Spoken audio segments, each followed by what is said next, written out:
Yes, and I'm the Kerala Museum's director.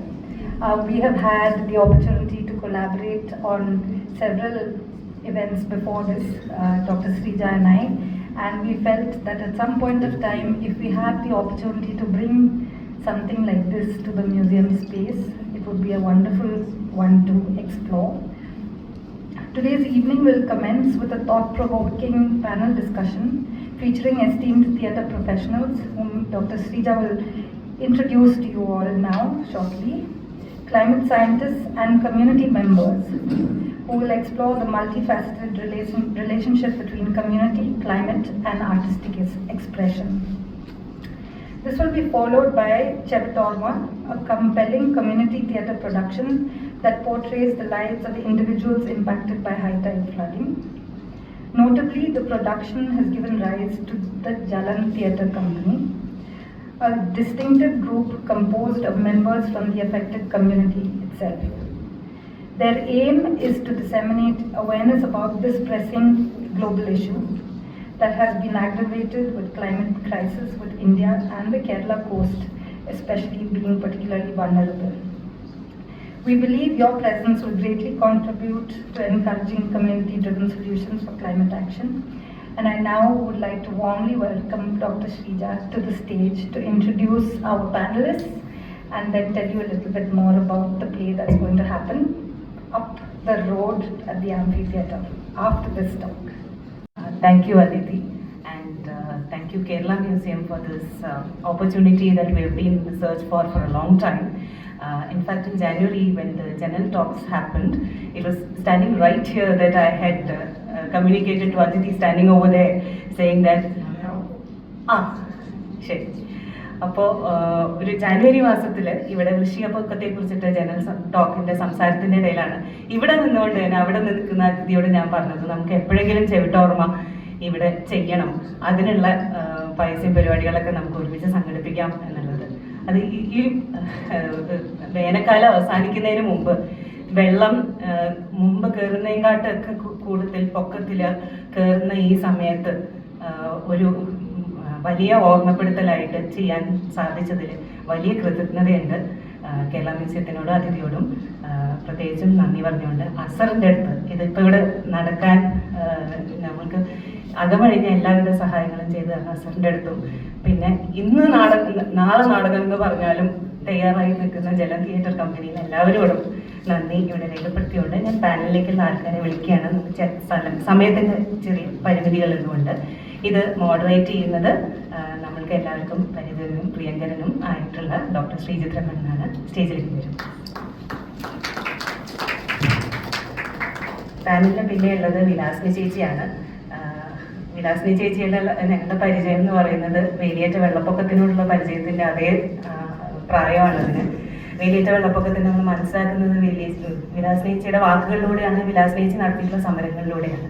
അപ്പോൾ വിലാസിനി ചേച്ചി സ്റ്റേജിലേക്ക് വരുന്ന ചേച്ചി. ഡോക്ടർ ചന്ദ്രദാസൻ, ആക്ടർ ഡിസൈനർ, ലോകധർമ്മിയിലെ ഡോക്ടർ ചന്ദ്രദാസൻ സാറെ മനോപൂർവ്വം വേദിയിലേക്ക് ക്ഷണിക്കുന്നു. T M. Abraham sir, playwright and director. നാടകമായിട്ടുള്ള എൻ്റെ പരിചയം ശ്രീജിത്ത് വഴിയും ജലം തിയേറ്റർ കമ്പനി വഴിയാണ്. ഈ മഹാനുഭാവുക്കളെ പേര് അവരുടെ പൊസിഷനും വെച്ച് പറഞ്ഞ് മാത്രമേ എനിക്ക് പരിചയപ്പെടുത്താനാവൂ. രാധാ ഗോമതി അടുത്തതായി സ്റ്റേജിലേക്ക് വിളിക്കുന്നു. Your panellist.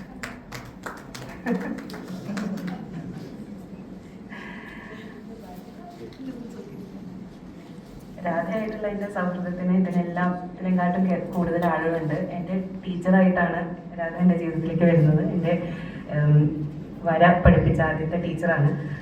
അടുത്തത് ഷാജനുമായിട്ടും 20 കൊല്ലത്തെ ഗാഠമായിട്ടുള്ള സൗഹൃദമാണ്. ഇപ്പോൾ ഞങ്ങൾ ഒരുമിച്ച് ജോലി ചെയ്യുന്നു ഇക്വിനോക്ടൻ. ഷാജൻ പുത്തൻവേലിക്കരയിൽ നിന്നാണ്. പുത്തൻവേലിക്കരയിൽ കമ്മ്യൂണിറ്റി റിസോഴ്സ് സെൻറ്റർ പുത്തൻവേലിക്കര എന്നുള്ള ഒരു വോളണ്ടറി സ്ഥാപനത്തിൻ്റെ സ്ഥാപകനാണ്, വൈസ് പ്രസിഡൻ്റാണ്. അത് 2018 പ്രളയത്തിന് ശേഷം ജനകീയ കൂട്ടായ്മകൾക്ക്, ഒരു പ്രദേശത്തുള്ള ജനങ്ങൾക്കാണ് ഏറ്റവും കൂടുതൽ അതിജീവനത്തിലേക്ക് പ്രവർത്തിക്കാൻ കഴിയുന്ന തിരിച്ചറിവിൽ തുടങ്ങി വെച്ച സംഘടനയാണ്. അവരുമായി ചേർന്നിട്ടാണ് നമ്മൾ വേലിയേറ്റ വെള്ളപ്പൊക്കവും സാധാരണ നമുക്കൊക്കെ പരിചിതമായിട്ടുള്ള വെള്ളപ്പൊക്കവും എല്ലാ കാലാവസ്ഥാ വ്യതിയാനത്തെ കുറിച്ചുള്ള ജനകീയമായിട്ടുള്ള എല്ലാ ഇടപെടലുകളും ഞങ്ങൾക്ക് ആണിക്കല്ലായിട്ട് നിൽക്കുന്ന വ്യക്തിയാണ് ഷാജൻ. അടുത്തത് അസറിലെ പ്രിയ. പ്രിയയായിട്ടും ഇതേമാതിരി 3 കൊല്ലത്തെ ഒരു സൗഹൃദമാണ്. കാലാവസ്ഥാ വ്യതിയാനത്തിൻ്റെ പല പ്രവർത്തനങ്ങളും ഇക്വിനോക്ട് ചെയ്യുന്നത് അസറുമായിട്ടുള്ള ഒരുമിച്ചുള്ള കൊളാബറേറ്റീവ് പ്രോജക്ട്സ് വഴിയാണ്. പ്രിയയ്ക്കും സ്വാഗതം. ഡോക്ടർ ജയറാമൻ ഇക്വിനോക്റ്റിൽ നിന്നും, ഇക്വിനോക്റ്റിൻ്റെ മാനേജിംഗ് ഡയറക്ടറാണ്.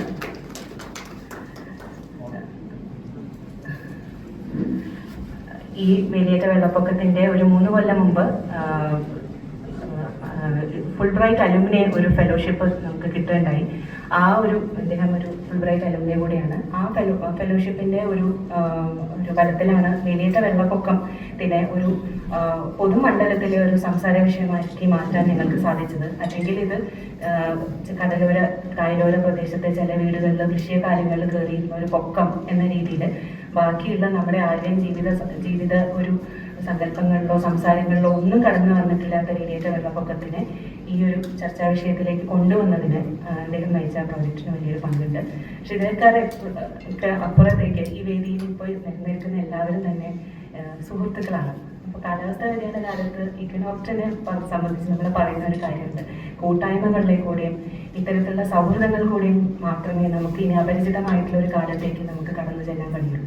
അപ്പോൾ ആ സൗഹൃദത്തിൻ്റെ പേരിൽ നിങ്ങൾ എല്ലാവരെയും സ്വാഗതം ചെയ്തുകൊണ്ട് ഞാൻ സദസ്സ് പാനൽ ചർച്ചയ്ക്കായി തുടങ്ങി.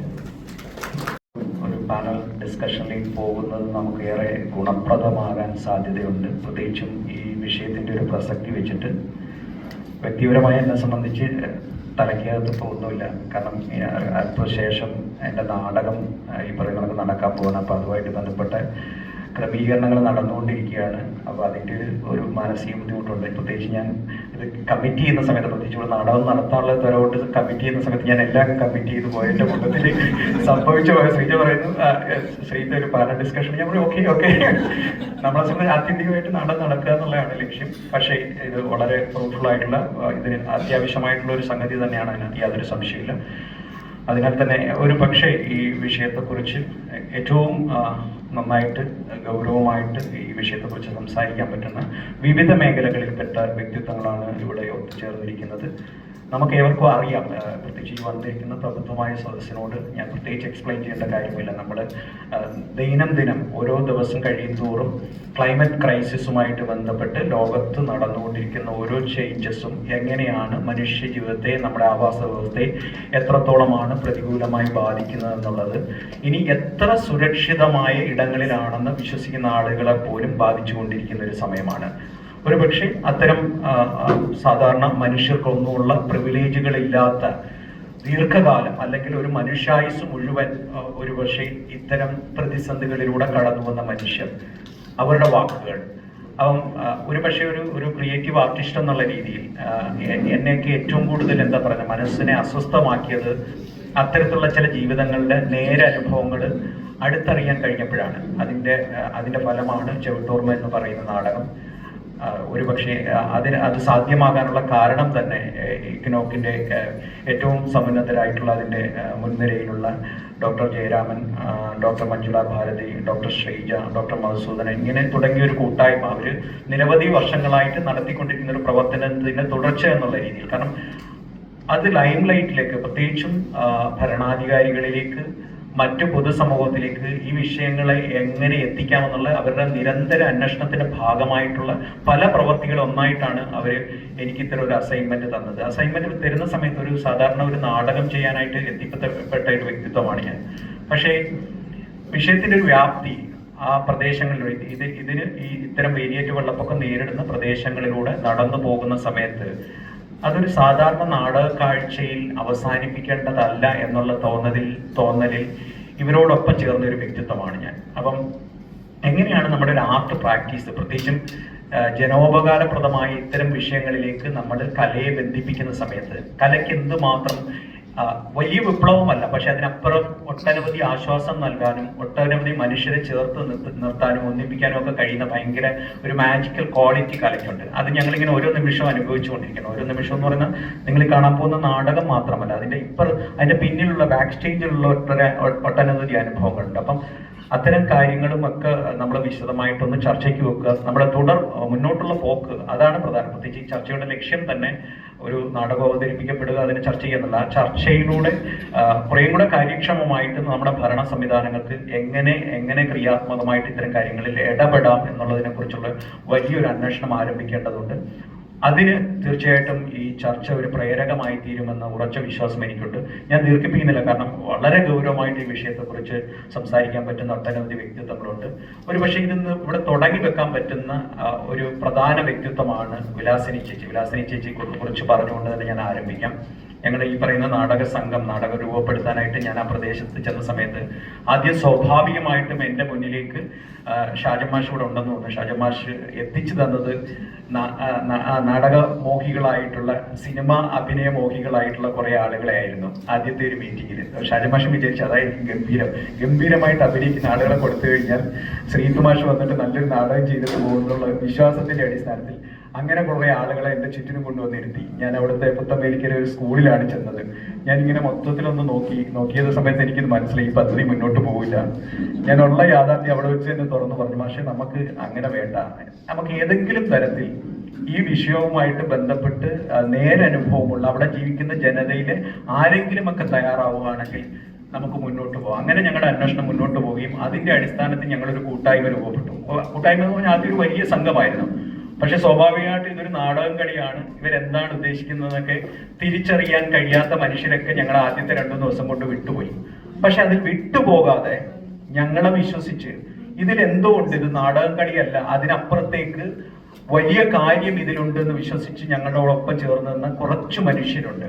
ആ മനുഷ്യരുമായിട്ടാണ് ഈ ചെവിട്ടോർമ്മ മുന്നോട്ട് വന്നത്. അതിലേറ്റവും സുപ്രധാന വ്യക്തിത്വമാണ് വിലാസിനി ചേച്ചി. കാരണം ഇതിന്റെ ടെക്സ്റ്റ് നാടകത്തിനെ സംബന്ധിച്ച് നിങ്ങൾ കാണുന്നതിനകത്ത് തന്നെ ഇങ്ങനെ വലിയ ടെക്സ്റ്റ് ഇല്ലെങ്കിൽ പോലും അത് നാടക ഭാഷ രൂപപ്പെടുന്നതിന് ഒരു പക്ഷേ അതിൻ്റെ ഒരു കാതലായിട്ടുള്ള ഒരു അംശം രൂപപ്പെട്ടു വരുന്നതിന് ഞങ്ങളെ ഏറെ സഹായിച്ചത് അതിനകത്ത് വന്നു ചേർന്ന ഓരോ മനുഷ്യരുടെയും അനുഭവങ്ങളാണ്. അതിന് ദീർഘകാലത്തെ ഒരു വലിയ അനുഭവം അവിടുത്തെ ജീവിതത്തിലൂടെ ഉണ്ടായിട്ടുള്ള ഒരു മഹത് വ്യക്തിത്വമാണ് വിലാസിനി ചേച്ചി. വിലാസിനി ചേച്ചി അത്ര രസകരം, ഇത്രയും എന്താ പറയുന്നത് സ്ട്രഗിള് 10-45 വർഷക്കാലം അനുഭവിച്ചിട്ടുണ്ടെങ്കിൽ പോലും അത് പറയുന്നത് എത്ര സരസമായിട്ടാണ്. പലപ്പോഴും നമ്മുടെ ഉള്ളുമെങ്ങുമെങ്കിൽ പോലും ചേച്ചി എത്ര കൂളായിട്ടാണ് ഇരുന്നത് ഓരോ ഞങ്ങളുടെ ക്യാമ്പിലും ഈ ഓരോരോ വിഷയങ്ങളും ഇങ്ങനെ ഞങ്ങളുടെ മുന്നിലേക്ക് പറഞ്ഞു വെച്ചതെന്നുള്ളത് വളരെ അതിശയത്തോടെ ഓർക്കാൻ കഴിയും. അപ്പോൾ ഒരുപക്ഷെ ഈ പാനൽ ഡിസ്കഷൻ നമുക്ക് ഒരുപക്ഷെ ആരംഭിക്കാൻ പറ്റുന്നത് തീർച്ചയായിട്ടും മറ്റാരിൽ നിന്നും അല്ല, വിലാസിനി ചേച്ചിയിൽ നിന്ന് തന്നെയാണ്.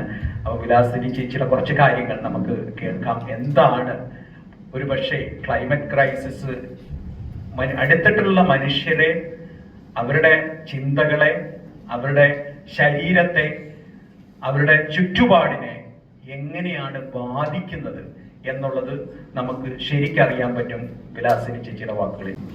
എനിക്ക് പറയാനുള്ളത് വിദ്യാഭ്യാസവും ലോകപരിചയവും ഒന്നുമില്ലാത്ത വെറും ഒരു തൊഴിലുറപ്പ് തൊഴിലാളി. ഓല മുടഞ്ഞും ചകിരി വിരിച്ചും തൊഴിലുറപ്പെടുത്തോളം ഞാൻ ജീവിച്ചിരുന്നത്. പക്ഷെ ഞാനിന്ന് ഇത്രയും വലിയ മനുഷ്യരുടെ നടുവിൽ ഇരിക്കാനുള്ളൊരു യോഗം എനിക്ക് ഉണ്ടായിരുന്നു. അത് എൻ്റെ ജീവിതമാണ്. ജീവിതം എന്ന് പറഞ്ഞാൽ ഞാൻ 44 വർഷമായി ഈ വെള്ളോട്ടുംപുറം എന്ന് പറഞ്ഞ സ്ഥലത്ത് അവിടെ വരുമ്പോ നല്ല പച്ചപ്പായിരുന്നു. ഇപ്പൊ എന്നെ കൊണ്ടുവന്ന വീട്ടിലാണെങ്കിലും ഇഷ്ടംപോലെ വാഴയും മാവും എല്ലാ സാധനങ്ങളും ഉണ്ടായിരുന്നു. തെങ്ങും ഇഷ്ടംപോലെ ഉണ്ടായിരുന്നു, തേങ്ങയും കിട്ടുമായിരുന്നു.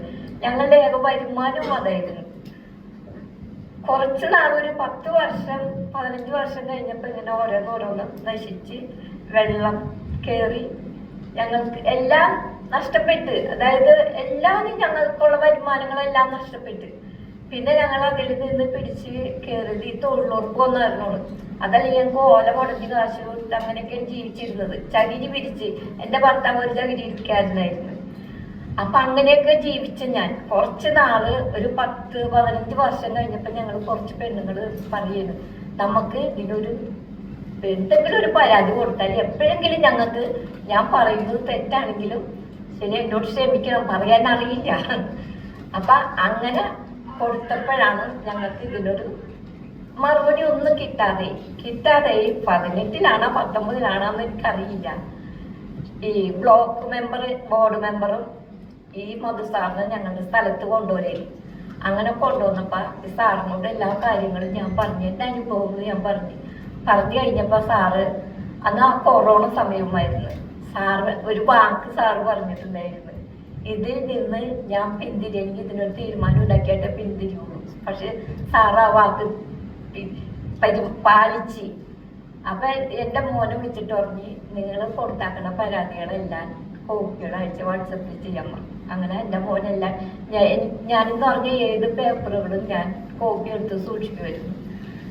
അച്യുതാനന്ദൻ സാറ് മുഖ്യമന്ത്രിയായിരിക്കുമ്പോൾ 5 പ്രാവശ്യം സുതാര്യ കേരളത്തിൽ വിളിച്ച്. അപ്പൊ ആ സാറ് പറഞ്ഞ്, ഈ മന്ത്രി പറഞ്ഞ് മണ്ണ് ബണ്ട് കെട്ടാൻ. പക്ഷെ മണ്ണ് ബണ്ട് കെട്ടിയാൽ അവിടെ നിൽക്കൂല. കെട്ടി 2 ആഴ്ച കഴിഞ്ഞപ്പോൾ ഈ വേലിയേറ്റം കൊണ്ട് അത് തള്ളിപ്പോ. മുഖ്യമന്ത്രി നമ്മളുടെ ഉമ്മൻചാണ്ടി സാറിന് ഞങ്ങൾ സ്പീഡ് പോസ്റ്റിൽ ലെറ്റർ ഇട്ട്, എന്നിട്ടും അതിനൊരു പരിഹാരം കാണാതെ അങ്ങനെ നിൽക്കുന്നത്. അങ്ങനെ പല പരാതികളും ഞങ്ങൾ കൊടുത്ത്. പക്ഷെ ഇതിൻ്റെ എല്ലാം കോപ്പികൾ അഴിച്ചു കൊടുത്തിട്ടാണ് സാറിന് അഴിച്ചു കൊടുത്ത്. സാർ അതിന് ഓരോ വീടുകൾ കയറി. അത് കഴിഞ്ഞ പിന്നെ മധു സാറ് വന്നു കഴിഞ്ഞ പിന്നെയാണ് ശ്രീജാമേടവും നമ്മുടെ ജയരാം സാറും അങ്ങനെ കുറേ ടീമുകൾ അവിടെ വന്നവർ ഇതെല്ലാം കണ്ട് അനുഭവിച്ചു പോകുന്ന ആൾക്കാരാണ്. അപ്പൊ അവരുടെയൊക്കെ കാരുണ്യം കൊണ്ട് ഇന്നിപ്പോ ലോകം അറിഞ്ഞപ്പോൾ ഞങ്ങൾക്ക് അതിനൊരു പരിഹാരവും ഉണ്ടായി. പിന്നെ എനിക്ക് പറയാനുള്ളത്, ഞാൻ മാത്രമല്ല, ഞാൻ ആ പരിസരത്ത് കുറേ ആൾക്കാർ വെറും സാധാരണക്കാരാണ്, അല്ലാതെ ഒരു ജോലിക്കാരാരുമല്ല. അവരുടെ വീടുകളിൽ അവർക്ക് പണിക്ക് പോകണമെന്നുണ്ടെങ്കിൽ ഇത് പെരക്കകത്തെ വെള്ളം, ഉപ്പുവെള്ളം കോരി കളഞ്ഞിട്ട് വേണം പോകണമെങ്കിൽ. പക്ഷെ ഞങ്ങൾക്ക് വെള്ളമുണ്ടെന്ന് പറഞ്ഞാൽ വർഷത്തെ വെള്ളം ഞങ്ങൾക്ക് പ്രശ്നമില്ല. വർഷത്തെ വെള്ളം വന്നാൽ ഞങ്ങൾ കട്ടിലൊക്കെ കൂട്ടിയിട്ട് അവിടെയൊക്കെ കഴിയുമായിരുന്നു കൊച്ചുമക്കളെയും കൊണ്ട്. പിന്നെ മുകളിൽ കയറുന്ന പറഞ്ഞാൽ ഒരു ഓടും പേർക്ക് ഒരു ബർത്ത് ഉണ്ടാവില്ല. അതിൻ്റെ മുകളിലൊക്കെ 2 പേര് കയറിയിട്ട് അരിയൊക്കെ വെച്ച് ഞങ്ങൾക്ക് വിളമ്പി തരും. അത് ഞങ്ങൾക്ക് വിഷയമില്ല. പക്ഷെ ഈ ഉപ്പുള്ളൂ, കാരണം എല്ലാം നശിച്ച്. അപ്പൊ പിന്നെ പെര വരെ തള്ളിക്കൊണ്ടിരിക്കുന്നത്. മിക്ക വീടുകളും പെര തള്ളി. അതായത് ഈ പെരയമ്മേന്ന് ഇങ്ങനെ വെറുതെ ഇങ്ങനെ വേർപ്പൊഴുകുമ്പോൾ ഒരു ദിവസം ഞാൻ ഇങ്ങനെ തൊട്ട് നോക്കിയപ്പോൾ കട്ടുപ്പു. അത് കഴിഞ്ഞ് തിന്നേല് ഇങ്ങനെ പൊടി പോലെ നമ്മൾ തുടച്ച് പോയിട്ട് പൊടി പോലെ വന്നു കഴിഞ്ഞപ്പോൾ അതെ. അപ്പം കാരം ഇവിടെ ഇരിക്കുന്നവർക്ക് മനസ്സിലാവുന്നാവോ കാരം എന്ന് പറഞ്ഞാല് ആ കാരത്തിന്റെ ഒരു ഇതാണ്. അപ്പൊ അങ്ങനെയൊക്കെ അനുഭവിച്ച് പോന്ന ഞങ്ങൾക്ക് ഒരു ഇതേപോലെ പലരും ഇപ്പൊ ഈ ഞങ്ങൾക്ക് ഈ ചിറ കിട്ടിയ പിന്നെ പലരും എന്നോട് പറഞ്ഞു, ചേച്ചി ഞങ്ങൾക്കൊക്കെ വെള്ളം കയറി. ഞാൻ പറഞ്ഞു, വീട്ടിലടങ്ങിയിരുന്ന കിട്ടൂല മക്കളെ, നിങ്ങൾ ഇറങ്ങണം. നിങ്ങൾ കുറെ സ്ത്രീകൾ കുടുംബശ്രീക്കില്ലേ, അവരൊക്കെ കൂടി ഇറങ്ങിയിട്ട് നിങ്ങൾ കാണേണ്ടവരെ കണ്ട് പരാതികൾ കൊടുത്ത്, അല്ലാതെ നിങ്ങൾക്ക് കിട്ടൂലട്ടാ. ഞങ്ങൾ 20 വർഷം കാത്തിരുന്നിട്ടാണ് ഇന്നിപ്പോ നമ്മളുടെ വിവരം മറ്റുള്ളവർ അറിഞ്ഞാൽ മാത്രമേ ഇതിനൊരു പരിഹാരമുള്ളൂ. അതിന് വേണ്ടി ഞങ്ങൾക്ക് പരിഹാരം കിട്ടി. പക്ഷെ മറ്റുള്ളവരും ഇപ്പൊ ഇങ്ങനെ പറഞ്ഞു തുടങ്ങിയപ്പോ ഞാൻ പറഞ്ഞു, നിങ്ങൾ പരാതി കൊടുക്കുക ഇന്ന സ്ഥലങ്ങളിൽ. ഞങ്ങൾ ഇനി ഓരോരുത്തും പരാതി കൊടുക്കാനില്ല. പിന്നെ പരാതി കൊടുത്തിട്ട് കാര്യമില്ല, അതിന്റെ എല്ലാം കോപ്പി എടുത്ത് സൂക്ഷിക്കണം. ഇത് ഈ മധുസാറ് വരുന്നതിന് മുമ്പൊക്കെ ഷാജൻ ഞങ്ങളുടെ അടുത്ത് വന്ന് ഇതിനൊരു പരിഹാരത്തിന്റെ ഒക്കെ പറഞ്ഞു പോയിട്ടുണ്ട്. പക്ഷെ അന്ന് ഷാജിനെ കൊണ്ട് നടക്കൂല എന്നാണ് പ്രതീക്ഷിക്കുന്നത്. കാരണം പുള്ളി അന്ന് ഇതിലേക്ക് പോയി. അപ്പോഴും പറഞ്ഞു, സാറിനറിയാം. പക്ഷെ എന്നാലും ഇതിന്റെ ഒരു പരിഹാരം ഇങ്ങനെയുള്ള ഈ ശാസ്ത്രജ്ഞന്മാര് വന്നിട്ടാണ് ഞങ്ങൾക്ക് ഇങ്ങനെ ഒരു പരിഹാരം ഉണ്ടായിട്ടുണ്ട്. ഇനി ഇതേപോലെ ഒരാളും ഇങ്ങനെ ജീവിക്കരുത്. ഉപ്പുവെള്ളത്തിൽ കിടന്ന് ഞങ്ങളുടെ പടിഞ്ഞാറല്ല ഒരു പെണ്ണ് 26 വർഷമാണ് രാവും അവരും വെള്ളത്തിൽ കിടന്നത്. 26 വർഷം. പക്ഷെ ഞങ്ങൾക്ക് ജലം തീട്ടേണ്ട ഒരു സ്വീകരണം ഞങ്ങൾക്ക് SNDP ഉണ്ടായിരുന്നു. ഞാൻ അന്ന് അവിടെ വെച്ച് പറഞ്ഞ് 24 കൊല്ലം. പക്ഷെ അത് തിരുത്തി 26 വർഷം ചേച്ചി ഞാൻ അവിടെ കിടക്കുന്നത്. 26 വർഷം ഞങ്ങൾ കാണുന്നതാണ്. ഈ ഇവിടുന്ന് വെള്ളം തേകിയിട്ട് വേണം ഇതിന് കഞ്ഞി കത്തിക്കണമെങ്കിൽ. രാവും പകലും വെള്ളവും. ഈ വെയിലേറ്റം കയറുമ്പോൾ രാവും പകലും ആ പെരക്കകത്ത് വെള്ളവും. അപ്പൊ അങ്ങനെയൊക്കെ ക്ഷമിച്ച് സഹിച്ചും ജീവിച്ച കുറേ പെണ്ണുങ്ങളുണ്ട്. അവരുടെയൊക്കെ ജീവിതം ദുരിതം എന്ന് പറയില്ല, ഭയങ്കര ദുരിതമായിരുന്നു. ഇപ്പൊ അതിൽ നിന്നൊരു മോചനം. കുറെ പേര് വീടുകൾ ഒഴിഞ്ഞു പോയിട്ടുണ്ട്, കുറെ പേര് വാടകക്ക് പോയിട്ടുണ്ട്. കാരണം പറ്റണില്ല. ഞാനൊക്കെ ഈ പന്തലും തല്ലി വീണിട്ടുണ്ട്, വെള്ളം കൂടെ കേട്ടു. വെള്ളത്തിനോട് ക്ഷാമമായിരുന്നു. അത് ഇതേപോലെ തന്നെ കുറെ പെണ്ണുങ്ങൾ കൂടി ഞങ്ങള് വാട്ടർ അതോറിറ്റിയിലൊക്കെ പോയി പൈപ്പ് ഞങ്ങൾക്ക് കിട്ടി. അത് പേപ്പറിൽ വെച്ച് 5 വീട്ടുകാർക്ക് പൊതുപൈപ്പ് കിട്ടുമെന്നുള്ളത് അറിഞ്ഞപ്പോ അതിന് പരാതി കൊടുത്ത് വെള്ളവും നല്ല വെള്ളവും വന്നു.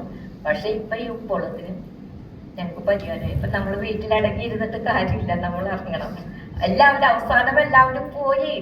എല്ലാവരും ഞങ്ങളുടെ ഒപ്പം ഞങ്ങൾ കുറച്ച് പെണ്ണുങ്ങൾ കൂടി നടന്ന് അതിൽ നിന്ന് ഒരു ചേച്ചി മരിച്ചു പോയി. അതാണ് എപ്പോഴും പറഞ്ഞത്, വിലാസിനെ വെള്ളം കയറോട്ടാ, നമുക്ക് പോകച്ച് ഞാൻ വരാന്ന് പറഞ്ഞു. അങ്ങനെ ഞങ്ങൾ നടന്നിപ്പോ ഞങ്ങൾക്ക് ഇങ്ങനത്തെ ഒരു പരിഹാരം ഉണ്ടായേക്കുന്നത്. അതിൽ എല്ലാവരും പോയി ലാസ്റ്റ് വരെ. ഈ നിമിഷം വരെ ഞാൻ ഈ കൂട്ടത്തിലുണ്ട്. ഇങ്ങനത്തെ കാര്യം എനിക്ക് അറിയില്ല, ഇത് എത്ര നാൾ നീണ്ടു നിൽക്കുമെന്ന് അറിയില്ല. ഇത്രയും പറഞ്ഞ് ഞാൻ ആസ്വദിക്കുന്നു.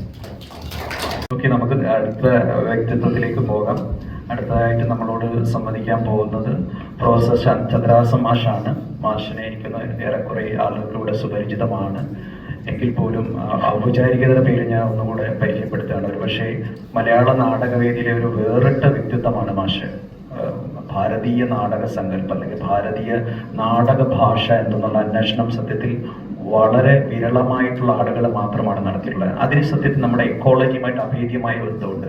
ലോക നാടകവേദിയുടെ അവസ്ഥ നോക്കിക്കഴിഞ്ഞാൽ ലോക നാടകവേദി ഒരു പക്ഷേ എക്കോളജിയുമായിട്ട് ഏറ്റവും കൂടുതൽ ചേർന്ന് നിൽക്കുന്ന, പരിസ്ഥിതിയുമായിട്ട് ഏറ്റവും കൂടുതൽ ചേർന്ന് നിൽക്കുന്ന നാടകം ഒരു പക്ഷേ സംഭവിച്ചിട്ടുള്ളത് ഇന്ത്യൻ നാടകവേദിയിലാണ്. രത്നം തെയ്യത്തെ പോലെ അല്ലെങ്കിൽ കാവാലം നാരായണ പണിക്കരെ പോലെ, ഹബീബ് തൻവീറിനെ പോലെ പ്രഗത്ഭരായ ഒട്ടേറെ മനുഷ്യർ, കാരണം അവർക്ക് അവരുടെ ജീവിച്ചിരിക്കുന്ന ആവാസ വ്യവസ്ഥയെക്കുറിച്ച് ഉത്തമ ബോധ്യമുള്ളത് കൊണ്ട് തന്നെ നമ്മുടെ ഇക്കോളജിയുമായിട്ട് ബന്ധപ്പെട്ട് അവർ സൃഷ്ടിക്കുന്ന രംഗഭാഷയ്ക്ക് ശരിക്കും പറയാൻ അത്തരത്തിലുള്ള ഒരു മണ്ണിന്റെ മണമുണ്ടായിരുന്നു, അത്തരം ഒരു കരുത്തുണ്ടായിരുന്നു.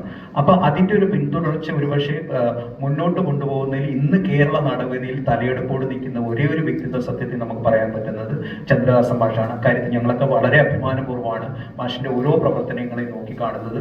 നിസ്സാരമല്ല ഈ ജീവിതം എന്ന് പറയുന്നത്. കാരണം അടിമുടി നാടകമാണ് ഈ മനുഷ്യൻ.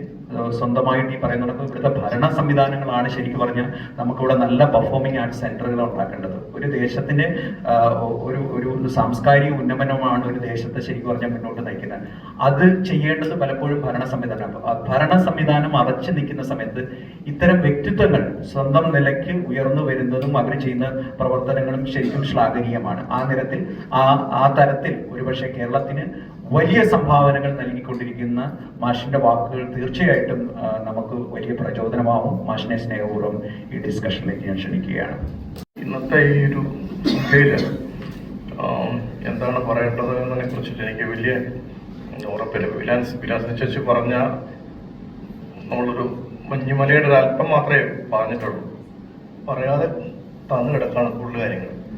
അപ്പൊ കണ്ട പുറത്തിറങ്ങിയ അവരനുഭവിച്ച കാര്യങ്ങളുടെ ആ ശകലം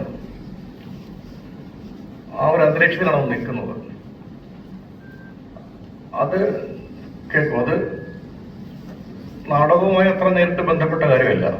ഇപ്പൊ നാടകവുമായുള്ള ചർച്ച നടക്കുന്നത് അവിടെ പോയി ശ്രീജിത്ത് ചെവിട്ടോർമ എന്നുള്ള നാടകം ഇവരുമായി ചേർന്ന് ചെയ്തപ്പോഴാണ്. കമ്മ്യൂണിറ്റി തിയേറ്റർ എന്ന് പറയുന്ന സങ്കല്പം വാസ്തവത്തിൽ ലോകം മുഴുവനുണ്ട്. കേരളത്തിലോ ഇന്ത്യയിലോ അത്ര അധികമില്ല, ചില സ്ഥലങ്ങളിൽ മാത്രമേ ഉള്ളൂ.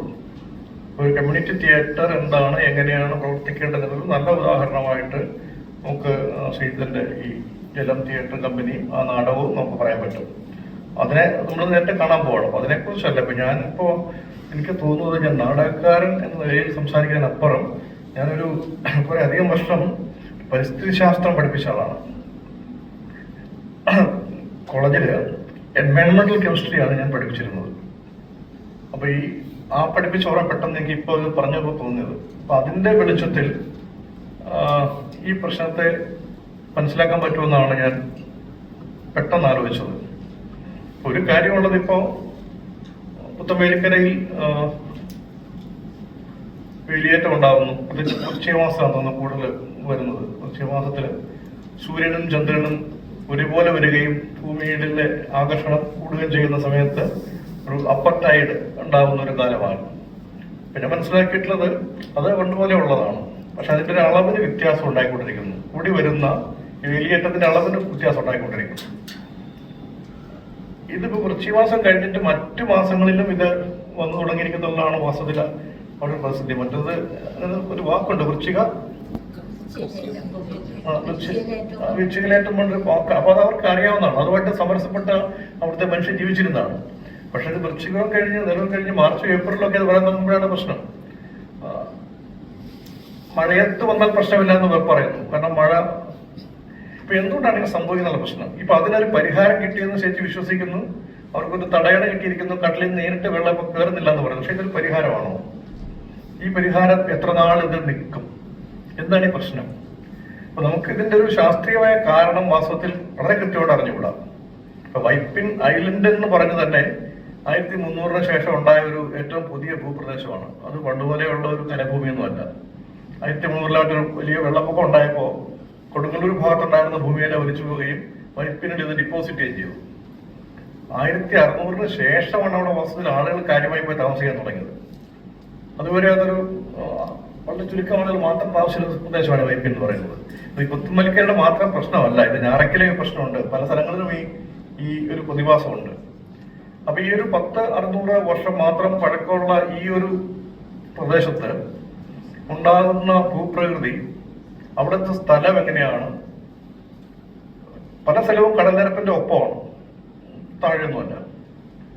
അപ്പൊ ഇങ്ങനെ വരുന്ന സമയത്ത് എങ്ങനെയാണ് അവിടുത്തെ മനുഷ്യർ, അവിടുത്തെ പ്രകൃതി, അതിൻ്റെ ഒരു സന്തുലിതാവസ്ഥ സമരസപ്പെട്ടു പോയത് എന്നുള്ളൊരു പ്രശ്നമുണ്ട്. അങ്ങനെ നിൽക്കുമ്പോഴാണ് നമുക്കിപ്പോ കുറെ വർഷങ്ങളായിട്ട് ഈ ഗ്ലോബൽ വാർമിംഗ് എന്ന് പറയുന്ന പുതിയ പ്രതിഭാസം ഉണ്ടായി വരുന്നത്. ഒന്നല്ല, കുറെ വർഷമായിട്ട് ഉണ്ടായി വരുന്നത്. ഈ ഗ്ലോബൽ വാർമിംഗ് കൂടി വരികയാണ്. ഭൂമിയുടെ ശരാശരി ടെമ്പറേച്ചർ ആകെക്കൂടെ ഗ്ലോബൽ ടെമ്പറേച്ചർ 15 ഡിഗ്രിയാണ്. എല്ലാ കാലത്തും എല്ലാ സ്ഥലത്തും എടുത്തു കഴിഞ്ഞാൽ ശരാശരി 15 ഡിഗ്രിയാണ്. ഈ 15 ഡിഗ്രിയിൽ നിന്നും ഇത് കൂടിക്കൊണ്ടിരിക്കുകയാണ്. കഴിഞ്ഞ വർഷം ഒരു വർഷം 0.1 15.1 മാറി. ഇത് ഇപ്പൊ പോയിക്കൊണ്ടിരിക്കുന്ന റേറ്റിൽ, ഇത് ഞാൻ പണ്ട് പഠിപ്പിച്ച ഈ റേറ്റിൽ പോയി കഴിഞ്ഞാൽ 2050 ആകുമ്പോൾ 2250 ആകുമ്പോൾ 2250 23 ആകുമ്പോഴത്തേക്കും ഇത് 5 ഡിഗ്രി വരെ കൂടാൻ സാധ്യതയുണ്ട്. ഈ 5 ഡിഗ്രി കൂടിയാൽ സംഭവിക്കുന്നത് നിരവധി സ്ഥലങ്ങൾ വെള്ളത്തിനടിയിലാവുന്നതാണ്. അങ്ങനെ വെള്ളത്തിനടിയിലാവുന്നതിനകത്ത് മാലദ്വീപുണ്ട്, ബംഗ്ലാദേശ് താഴ്ന്നുകിടക്കുന്ന രാജ്യമാണ്, ഇന്ത്യയിലെ ഗോവയും കൊച്ചിയും ചെന്നൈയും ഉണ്ട് വെള്ളത്തിനടിയിൽ. ഇത് വൈപ്പിൻകര മാത്രമല്ല, 50 വർഷം ഇപ്പൊ ചേച്ചി ഇത്ര വർഷമായി ഉള്ള അനുഭവം പറയുന്നു. അത്രയും വർഷം മുമ്പോട്ട് പോയി കഴിഞ്ഞാൽ ഒരു പക്ഷേ ഏതൊക്കെ സ്ഥലങ്ങൾ വെള്ളത്തിനടിയിലേക്ക് പോകും എന്നുള്ള പ്രശ്നമുണ്ട്. ഇത് ഗ്ലോബൽ വാർമിങ്ങിന്റെ ഇഷ്യൂ ആണ്.